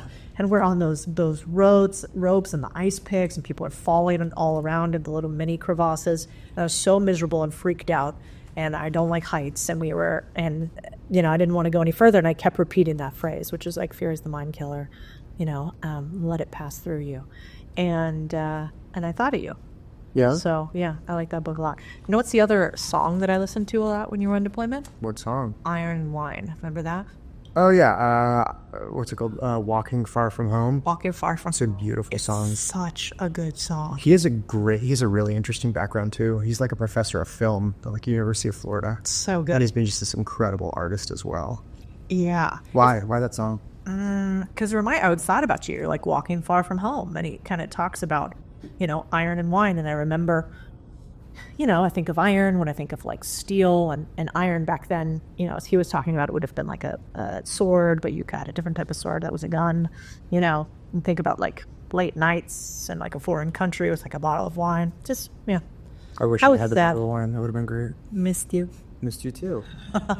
Okay, so we go to, Books. Your turn. mine. Yeah, you got to tell me. Which ones do you reread and go back to? Which one I reread is Shantaram. Yeah, That book is it's such- too big. There's no way you reread 1,000, 1,200 pages. I don't think it's that long. It's huge. You're right. I probably reread that every couple of years. Yeah. But it's one of those books where you can lose yourself in it. And I always go back to, the story I'm going to go to. Absolutely. So why I think that labor is so important is I remember the story in there about and I reread it when we last went to India because it's about a man who escapes Australia, kind of loosely based on a true story, but with like spiritualism intertwined into it. And he's a convict and he killed somebody, manslaughter on accident, goes to prison, escapes prison, goes to India, and gets caught up in India in organized crime until finally he comes to like spiritual awakening. And it's a true story of this man who eventually goes back to Australia to pay recompense for his crimes and then goes back to India after that. And anyway, the story is beautiful. And it's also beautiful if you're going to India because it's like this perfect picture. But there's this one story about how the guy, the Australian, is like taking a shower in like a really shitty hotel. And he's like 3 stories up or whatever in the shitty hotel. And it's so hot there and there's no air conditioning. He's like taking 3 or 4 showers a day. And he has a little guide with him who's a young Indian dude. And one day he gets up really early with his guide and he sees these guys hauling, these huge barrels of water on their back up the stairs. And he's like, oh my God, that looks so miserable. What are they doing? And he's like, well, his guide says, well, they're filling your shower, of course. And he's like, oh my God, I'm so sorry. I had no idea that that's what they had to do to fill my shower. I'll never shower again. And his guide kind of freaks out. And is like, what do you mean? You should shower 6 times a day. Look at these guys. You're giving them labor and work. Look how strong they are. Look at them be able to provide for their family. And I always go back to that because I'm like, that is a perfect example of what people don't fucking understand when they think about capitalism's bad and labor's bad and they're taking advantage of people. It's like, no, to give somebody labor is so beautiful because it gives them an opportunity to be needed, useful, and then to provide for others. Yeah, it's a huge perspective shift. And I think it's like you have to consciously, like when you look at, in my beliefs, if you look at socialism or communism, that is a structure that has to be attended constantly. Yeah. Whereas capitalism tends to right-size itself. And I think that is a perfect example of the trickle-down effects of what happens when there is an exogenous effect and somebody decides to mess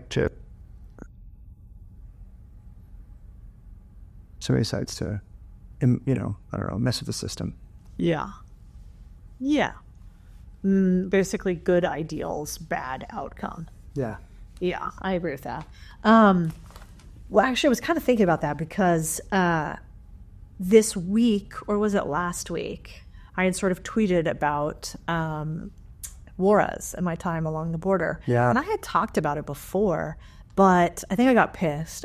Sometimes I think both of our best write-ins happen when you're really mad or worked up about something.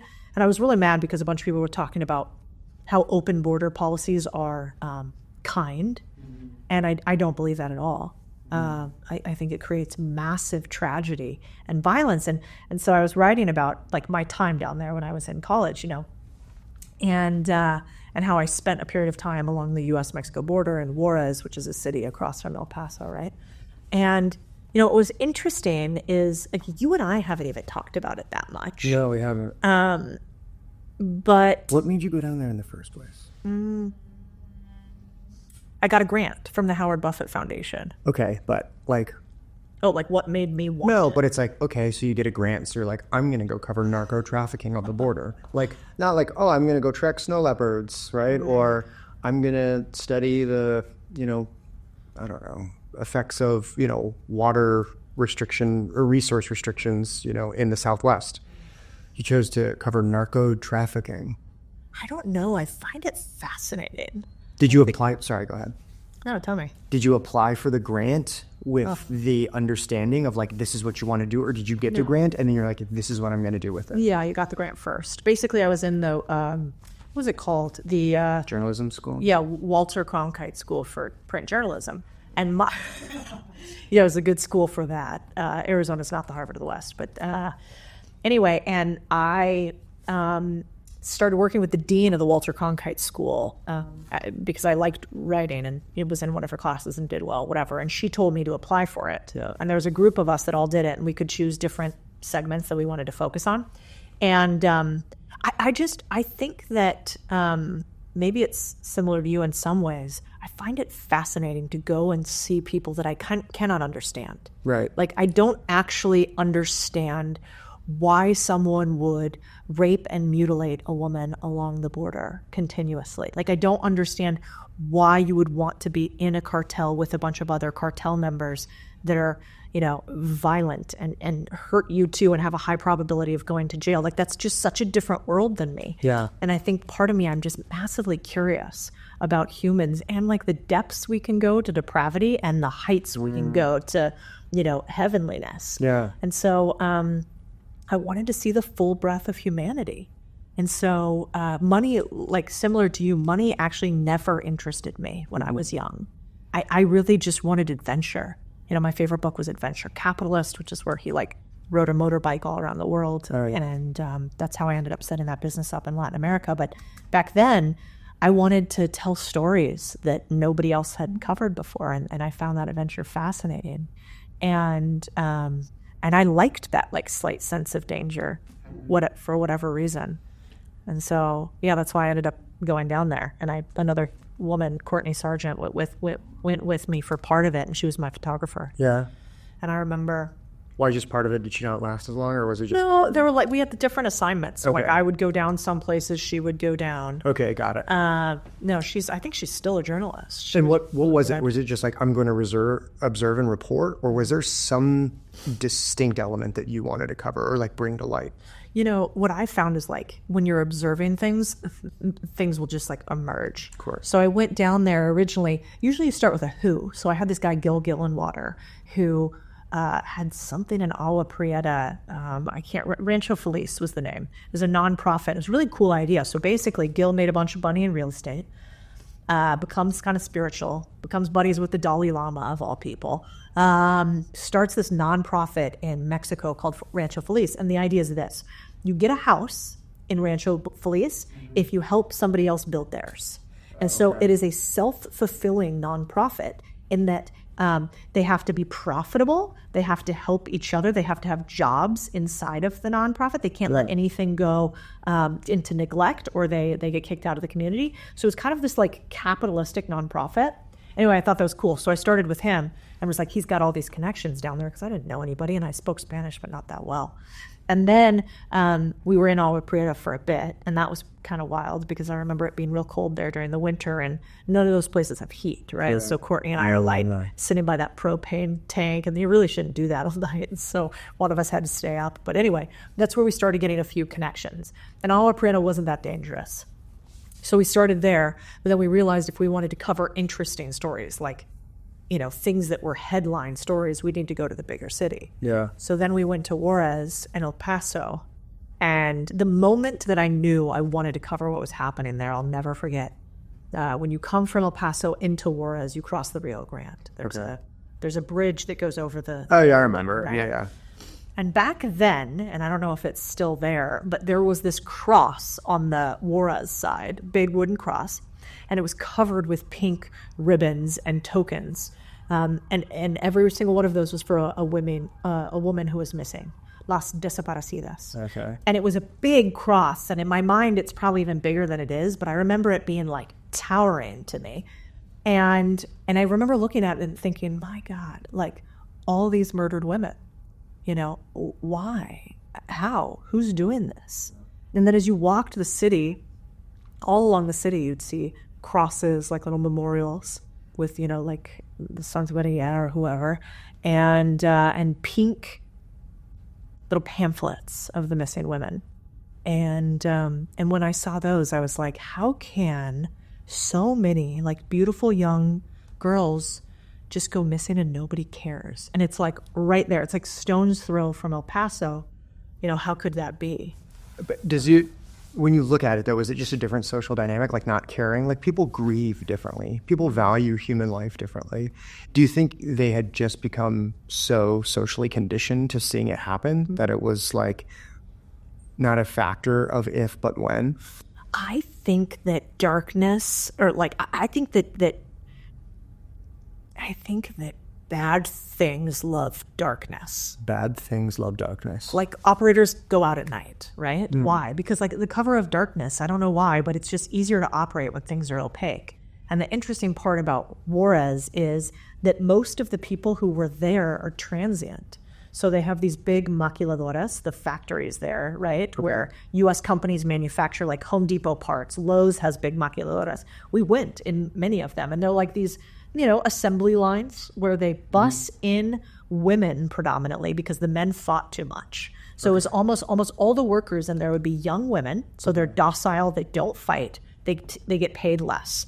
There's no cartel like activity there because they're young women. They bus them in from these like little shanty towns. Most of these women aren't even Mexican. They're like from Central America or South America, or they're from South Mexico. Oh wow, okay. So it's a really vulnerable population where these women are getting sent up north because they can make money and send it back to their family, and the money's real for their family that they can send back. So they don't commute. They're there the entire, or they're there for extended periods of time. They're there for extended periods of time. A lot of them are trying to get to the U.S., right? This is like a stop off on the way to try to get to the U.S. Got it. Or to make money in the meantime. But they are super vulnerable because they don't have family, you know, or if they do, family gets separated easily there. And so I think there's this opaqueness there where, like, you know, you usually would know everybody in a small town, and there you don't because you have all these people funneling through. And then you have a bunch of people trying to cross the border there. It's one of the most porous sections of the border in an urban area. I don't know if that's still the case, but at least it was back then. And then for whatever reason, it's like where the Sinaloan and the Sonoran cartel were butting heads. And so they were at war, basically, when I was down there.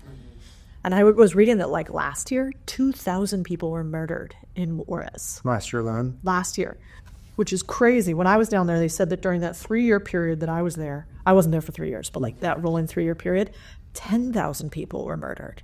I mean, I remember jailbreaks from the local prison where they brought in a fucking Apache helicopter to break somebody out of the prison. One of the cartel members? Yeah. Oh, sure. It's like, where does a fucking cartel get an Apache helicopter?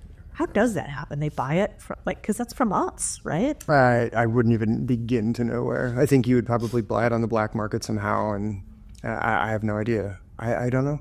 We got to look that up. Maybe that's why the budget is so big for the Department of Defense. Why? Because everything. Because everybody's just kidding.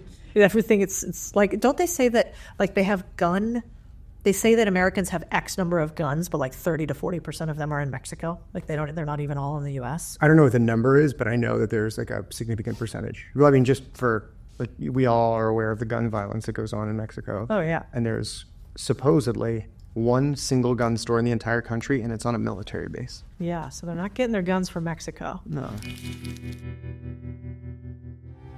What if 2025 wasn't just a year of grind, but a year of ownership and flow? That's the idea behind my first ever 3-day virtual event this February. It's not just a conference, it's a movement, and it starts with you. Over 3 information-packed days, we're going to tackle everything you need to take control, from finding the perfect business to negotiating killer deals to building the mindset of a true owner. This isn't just a theory. We're bringing in laser coaching on real deals and sharing the exact strategies to spot opportunities everywhere. Here's the thing. This isn't about me. It's about Owner Nation, a collective of driven, unstoppable individuals ready to rewrite their futures. This is your movement and your moment to connect with others who are fighting for the same goal, freedom through ownership. No one else is doing this. We've never done it before, and I think it's the first of its kind. So it's your shot to be part of something bigger when it comes to ownership. Visit the link in the description to save your seat, and let's make 2025 the year we own it together. This week in particular with the book and everything that's happening and this idea of like financial freedom, it takes me back a lot to where it all started, which is like a series of women who had no freedom and nobody cared about them, and they died brutally and they were completely forgotten. And so you think it's a matter of resources that solves it before ideology? Fuck yeah. I think money is protection, and I think money is freedom. Yeah. And, you know, why do we think that people who have less money have more violence committed against them? You know, why do they go to jail more often? I don't think it's because they are poor and bad.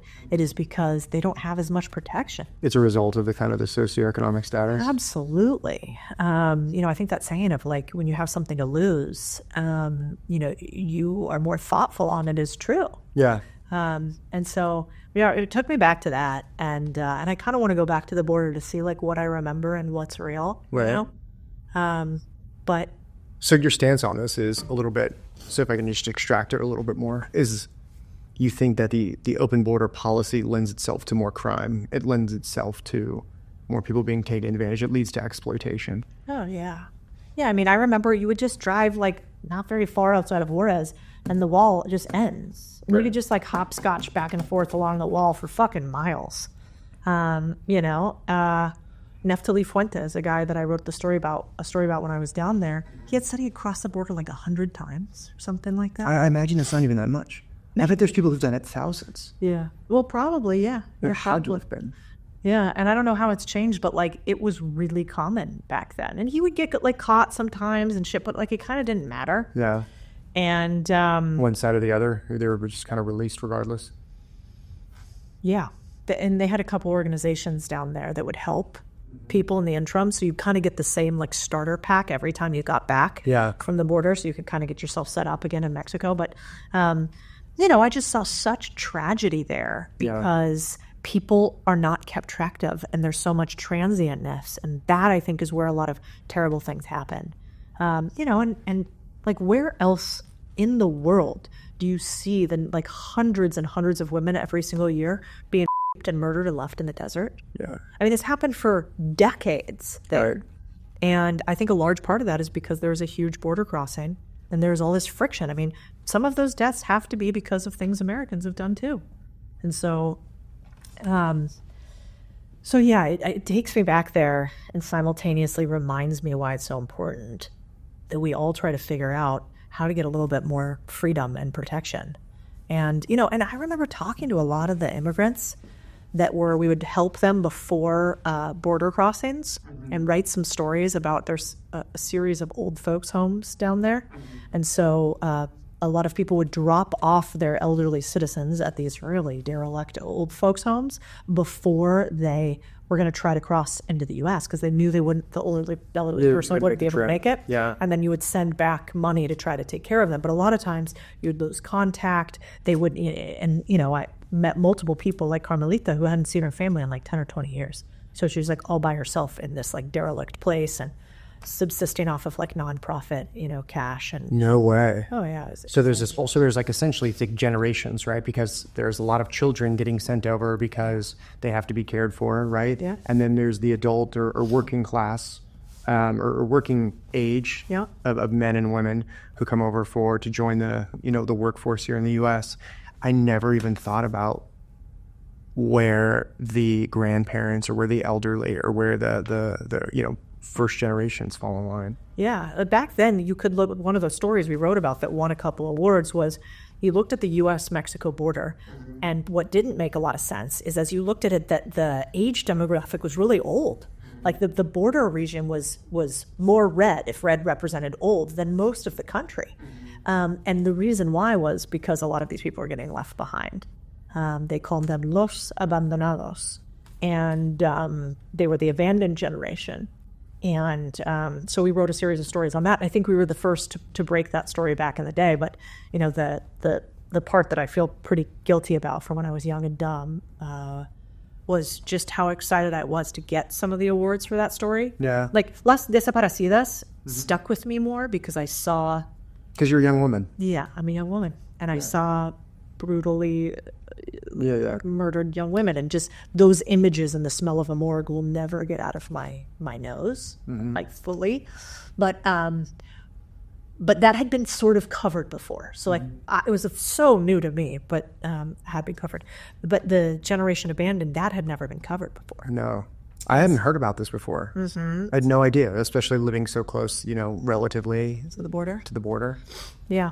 And so so when we got those awards, and I went and took them back to Ala Prieta, to the main person I wrote the story about, whose name was Carmelita, who was like 87 years old or something, but looked like 400 years old. I mean, these people, it's just the care is so bad. Yeah. I have 99-year-old grandparents who look 20 years younger than this woman. Crazy. And I remember her saying to me, now that America knows about this, about us, you're going to help us, right? You're going to reconnect me with my family. And that always stuck with me too, because I was so young. I wasn't going to be able to help her. And it was like, no, I know this is wrong. I know we could help, but we're not going to. What do you mean you could help? Like us as a nation, or you and Us and your as a friend? nation, me individually, maybe, like people, citizens, I don't know, like any of those answers. But one, that wasn't what a journalist was supposed to do. I covered. Yeah. I didn't influence.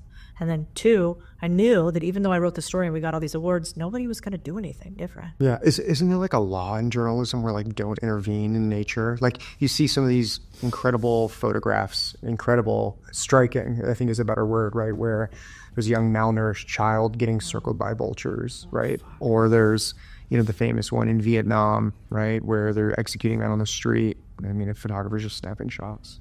And I mean, there's countless others. Like, is that like a rule? Is that like an unspoken law? You're supposed to be the quiet observer. You're not supposed to, at least that's how I was taught. You were supposed to be the one who documents, not the one who does. And it's easy to become the target then, because you choose a side, maybe. I don't think that's it. It's that it's what's happened to journalism today. It's like But they choose sides though in journalism. That's what I'm saying. But that's what's wrong. I think got it. Is it sounds better for you it sounds valiant to choose a side and to say, this is what I believe and I'm going to do this. And I understand why people would do that. But I think if you are a journalist, your job, in as far as I thought it was to tell what you see and really try to remove yourself. I remember the dean who edited all of my pieces would ridicule me for the first or second drafts, because if there was any opinion in it, she was like, this is not an editorial. You are not an opinion writer. You are there to observe and document and tell the stories factually to what you see as humanly possible and nothing else. That's so striking, because in that short amount of time since then to now, everything's littered with opinion. 100%. I don't think you can find many without it. No, and in fact, when I was younger, I thought I was pretty righteous. Like, I was like, that's why I didn't stay in journalism. I was like, I don't want to write the stories. Like, I want to change them. Yeah. This is wrong. I want to tell them what's actually happening. And that's how I felt at the time, especially as like a young person so influenced by this. And she was like, this is not the playground for that. Like, if you want to do that, that's somewhere else, but it's not here. Yeah. And I think that's really important, and kind of to your point, even like the nature photographers, when there's like a little, animal about to get murdered by something, it's like, it's the circle of life. You're not supposed to intervene, but that feels wrong somehow. No, I think intervention's also top of mind, considering what just happened a few hours ago. Yeah. Right. With Daniel Penny being acquitted. Oh yeah. I think there was a generation of young men hanging on by a thread to what was going to happen on this. To hear, he was a service member, and to hear, just as a young man, what happens when you see, violence or purported violence or threats, and then you're disincentivized from intervening? It's insane. And you hear these stories, like our friend in the security world, Spencer Corson, he's talked about times where you hear these cases where there'd be a domestic dispute going on, a man just beating a woman senseless in public, somebody intervening, turns out, it's a husband-wife pair that are, drug addicts, boom, this guy gets sued, right, for assault. And she doesn't press charges on her husband, and like it just goes down. And so to see Daniel Penny, where something like that happens, when he intervenes, you know, a man was still alive when police arrived, whatever happens at the scene of the incident, but at the end of the day, person protecting other people intervenes, and, you know, we put him through this incredibly difficult process. I know. What are we telling people who help other people? Yeah, I would love to see like a movement for like a Daniel Penny law, where it's like, give some protections, afford some protections to people who intervene. And I mean, I know that would probably get tricky from the legal side of the house, because there's so many nuances and variables. But I mean, from a base level, at least now, I think young men are now saying, okay, Opt out. well, now opt out. I don't know, but because after this judgment, I think now it's like, okay, I'm not completely lost. That's true. But I guess they put that guy through hell. So, But again, like, and if that was me, that woman on the subway, and no one came to my aid, could you even imagine? Like, yeah, what an awful society. yeah, no, exactly. And I think you see it like from city to city, right? I mean, I don't think it was anything that we would find in Austin, Texas like that. It'd be interesting to see. You know, you kind of don't know, right? Until it's I say it now, and I'm like, well. Well, I would say it more like this. Like, I remember the other day, you're just like, everybody thinks that they're going to do something and step in until it happens to them. Mm-hmm. Like, you know this. You've had many incidents that, you know, I won't say, that where somebody's done something bad and you stepped up. You've been like, hey, something happened. It's not acceptable. I do not allow, you know, violence to happen near me in this way. So, like, I'll answer the call. But I don't think a lot of people answer the call. I think a lot more people than realize it. Like, isn't there what's that phenomenon called where, like, it's Tragedy of the Commons. Tragedy of the Commons, yes. But there's another one that's like, where when something happens but there's a crowd, they assume that the other people are going to step in, and they don't. Ooh, I don't know. We'll figure it out later. Somebody will tell us in the comments. But basically, that's the idea. Is like, you're basically like, somebody else will deal with it. Somebody else will deal with it. Yeah.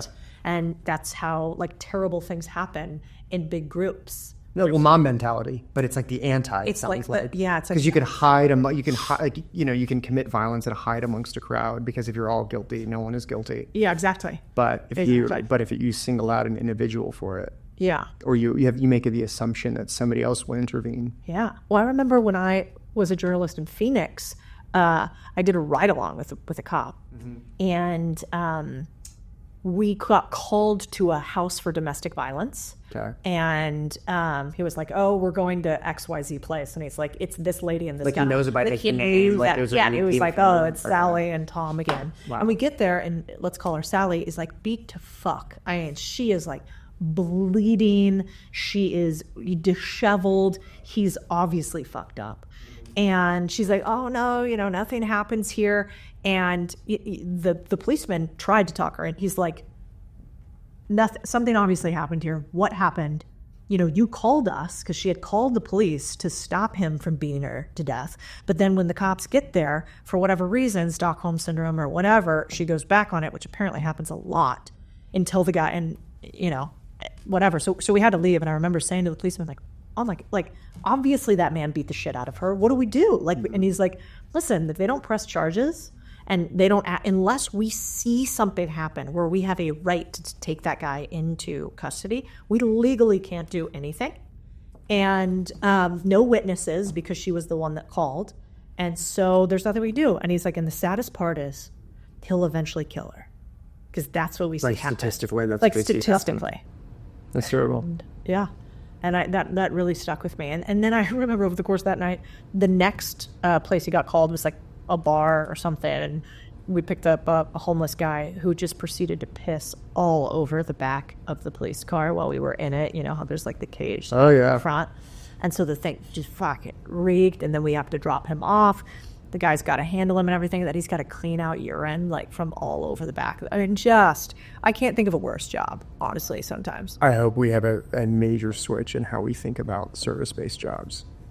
I really, really hope that we significantly turn around how they're compensated, how we think about them. I mean, I think to the entirety, like teachers. I mean, like your mom was a teacher for 30 years. Oh my, and what she had to deal with on a daily basis. Like, I have so much respect for her and the fact that she was able to come home and be a wife and be a mother and be as like patient and as impactful as she was and still is for you and your family. Because I don't like that would drain all, because think about it, like how many unruly kids at times, because, you know, special needs. And so not necessarily all of them were unruly, but they had to be managed constantly. Right. Yeah. And so I could just imagine like how difficult it would be with one or two, and especially of your own, but you know, a classroom full of 15, 20, even 10. Oh yeah, that was tough. Plus that was crazy. Like back in the day, I don't give her enough credit. I really should. 30-year special education teacher. She'd get up at 5 a.m. to go drive to Mesa, which is far from us, to be there at like 6 o'clock. So that school started at like 7. She had to prep stuff beforehand each time. And she did that for 30 years. And then back then, special education was always in a trailer.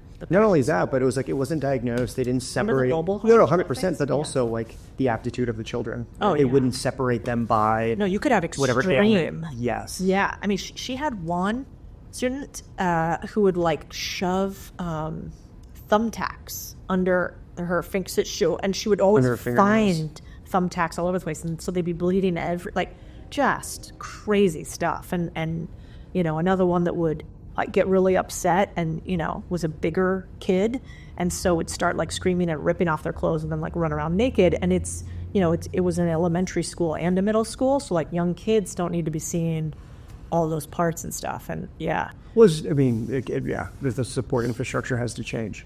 Totally. When people tell me how little teachers make, it's like you're paying this person, expecting them to be a new contributing member of society, yet we treat them like, at minimum wage levels. Yeah. But she loved it for a long time. I think the reason she eventually got out of it, remember, she told us, was because they ended up wanting the teachers to restrain the children, like bodily restrain the children. Oh yeah, like the hug. She was saying the power hug that they were covered, that she was trying. She was just like, they were trying to train teachers to do. I'm not going to like put my hands on somebody else's kid, and I don't have any interest in that. And so she ended up retiring. But man, I think, like, I thought I would have a bad day, and then I call her. Yeah. What the story though that I think you should tell if you want is, do you remember? Of course you remember. The story about the guy and the final night. And are you talking about that night when you had the military leader who had to kind of give up his land, where his family and generations had fought and died? Kind of? Okay. Yeah. So, yeah, in the semi-autonomous region of Iraq, known as Kurdistan, there was like a local military commander who had deep family ties. His family had been there for generations. And he had built an incredibly successful telecom company in the region that had enabled cell phone usage in the area that just like hadn't been available in the area for decades, right? Like lagging significantly behind modern infrastructure. And, he was a Peshmerga leader, and the Peshmerga is the fighting force of the Kurds, and each man participates in the Peshmerga. It's like compulsory service, but it's like 10 days out of every month. I mean, it doesn't matter what walk of life you come from. You serve in the Peshmerga. And he had been a commander for the area, incredibly well respected, incredibly well regarded. And this was during the counter-ISIS campaigns. And later, Iraq War, Operation Inherent Resolve. And I remember the conversation that I had with him, because we were given an order to like leave our area because there was like an internal skirmish from, Iraqis and the Kurds. And essentially this was towards the end of the conflict with ISIS, where they were declared military defeated in the country of Iraq. And the Kurds and the Iraqis, have butted heads for a really long time. They've had a lot of disputes, and that's like a nice way to put it. If you go back and you look back on what was done by Saddam Hussein against, an entire ethnic generation, was just awful. Kurds. Yeah.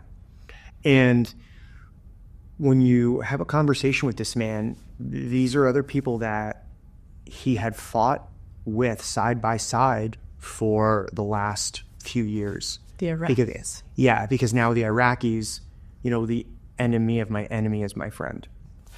And they had a common enemy in ISIS. And I think the hope always was that these two groups would hopefully find peace, right, in their want for a peaceful, to rebuild Iraq. Mm-hmm.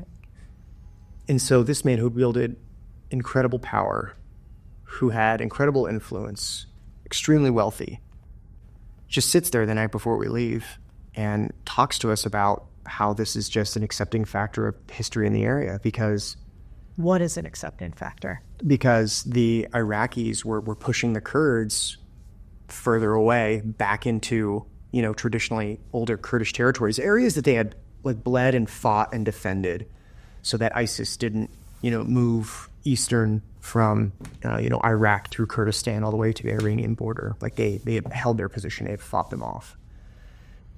And you see the Iraqi forces the next day turn their weapons at the people with whom they've been fighting alongside, for the last few years. And a lot of these individuals, right, men my age and younger, even a lot that were older, had not experienced the crimes against each other that their past generations were responsible for. And so it was, a blood feud. It was, we were bred and born to dislike one another. And I mean, there's a ton of politics and ethnic dynamics that are at play, but you have this incredible helpless feeling because you spend time and lives and resources thinking that people change their ways, or at least the course of history might alter slightly instead of reverting back to what it's been, because there was the defeat of a common enemy, right? There was a common goal achieved with one another.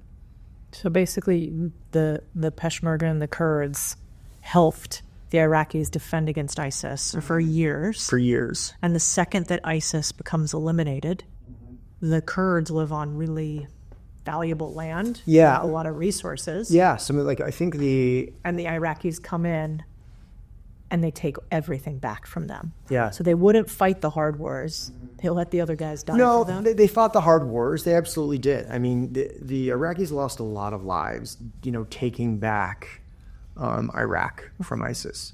But this is an area that, was extremely rich in energy resources, right? I mean, it's beautiful, green, rolling hills. It looks like Central California. Kurdistan. Yeah, Kurdistan. People don't realize. They think of it just a forgotten, desolate desert. It's not. It's a beautiful, thriving metropolis. And that's not very much of Iraq, right? That is No. a small portion. It's a small portion-ish, but it's more significant than you would imagine, right? And so Kurdistan, right? The Kurds live across, western Iran, northeastern Iraq, southern Turkey, and northeastern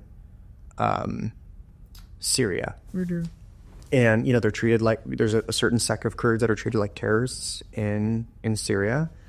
The ethnic Kurds in Iran are welcomed as their own. In Iraq, it's still a very heavily disputed area. And I mean, when I say semi-autonomous, it's like the China and Tibet dynamic, Wow. right? Not too dissimilar. I mean, you have movie theaters, and you have restaurants and malls, and you see supercars driving around, and men are in suits. In Kurdistan. In Kurdistan, it's a very What is it like in the rest of Iraq? Not that, right? I mean, the rest of Iraq is it's a very it's a poor country. It is not nearly as modernized. It's not nearly have the amenities that we do, and people also don't realize in Kurdistan, it's not all of one faith, right? I mean, you can be of many different denominations and many different faiths, which just blows people's minds. And you won't get attacked. And you won't get attacked. You won't be persecuted. But elsewhere in Iraq, you would be. Absolutely, yeah. The fun fact, the oldest continuously populated city in the world is the capital of Kurdistan, Erbil, Iraq. Yeah, which is where you were, right? Around there, other places, yeah. Oh, copy, right. Yeah, cut that out. Yeah. So you see this guy, and you see resources, and so that's why I ask so many of these questions around it, because like I saw a guy with resources. I saw a guy who changed. I saw him be the leader of these people who would do anything for him, who like fought and bled and stood there at the edges of existence, knowing full well that the people who were helping him might turn their backs on him, or would likely if history had repeated itself as it did. And he had to go back to a life of which, how do I put this? He wasn't revered by his partners for what he did.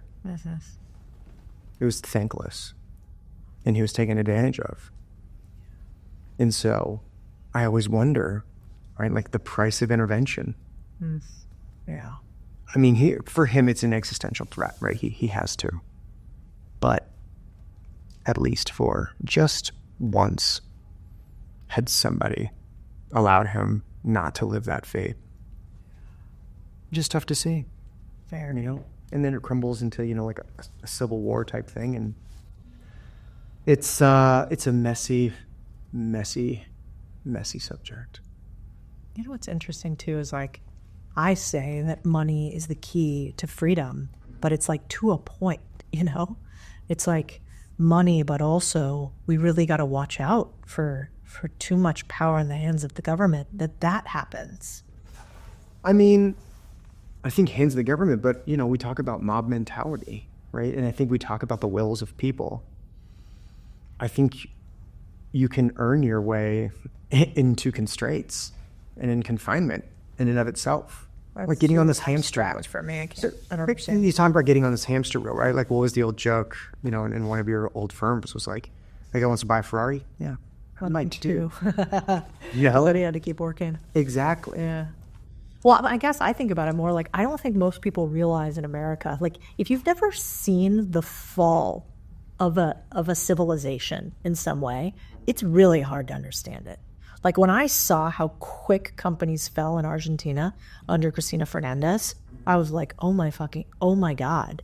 Like everything that we have is actually super delicate and interconnected. And if we allow too few in positions of power to control everything, they can pull it all away. Because it literally changed overnight. It changed like basically overnight. And it like happens really slow and then it happens really fast. Is what they say about recessions too. Right. And I mean, the history of Latin America is all about that, right? Yeah. And you know, and I saw the same thing, you know, happen. Like I remember my brother was in Chile, like locked up in his room. Remember during the during COVID when they were having riots downtown all across. I mean, he couldn't leave and get anything out for like a couple weeks. And so like having seen that happen in those countries, I think I'm so much more protective of what we have here in America because it's fragile. Yeah. And you saw it firsthand. Like I wasn't in a center of power. I didn't know anybody in politics when I was, you know, seeing some of that stuff happen there. You like actually engaged with the people who were running things and then had to watch it fall too. I mean, it leaves a mark. Yeah, no, absolutely. Because it makes me think about, like, you know, we talk, you know, we protect the house. Yeah. It's like, sometimes how? Sometimes how? Right? Or is it like, are you lying to yourself in terms of your ability to protect it all? Yeah. You know? I guess you do what you can with what you have. Yeah, watching civilizations crumble. Yeah, but I do think like everybody talks about like, yeah, go travel and see the world. And it's like, yes, but like, just because you know, if you've been to Chicago, like I remember when I lived in Chicago, like you're down on like the Miracle Mile, you're like at the Merchandise Mart, it's fucking gorgeous, like everything's great. If you only saw that area, you would never think that it was close to the murder capital of the US. Yeah. Because you never went south. And if you never went south, you never saw how close you were and yet so far from like a totally different world. And so sometimes I think like it's not actually travel that makes a difference. It's like experience, you know? Yeah, I think people like to substitute those words oftentimes. They believe Logo citizen. The coach can say that. that their travel is an experience, and it is in of itself, right? But I mean, I still think it's important to understand what makes other cultures tick. Like I talked about earlier, when you have people feeling about the desaparecidas and los abandonados, like how do we view human life? How do we grieve? Because I would also argue that, their system is better for elderly care, right? I mean, you take care of your grandparents. Yes, you take care of your entire families. Whereas us in the U.S., we send them off. Their communal system is way better. Yeah, their systemic nationwide system fucking awful. I agree. But like they don't just let go of their elderly people. No. You know what also made me realize? Like, I'd be curious your take. I think evil exists. I mean, there are evil motherfuckers that will do really terrible, terrible things, and it's hard to believe it if you haven't seen it. But it's our job to like protect against that if you have any resources at all. Yeah, I mean, I say often, and I think you probably would agree since of what your experiences were as a journalist. But like, I don't think I'll be surprised by human nature ever again. Yeah.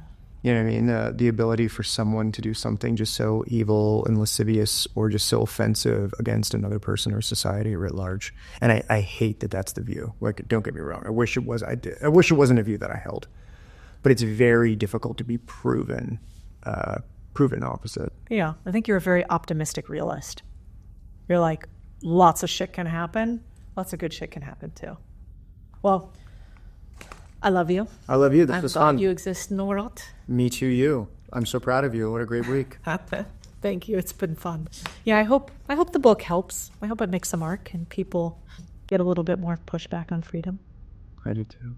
We'll see. All right. See you guys next week.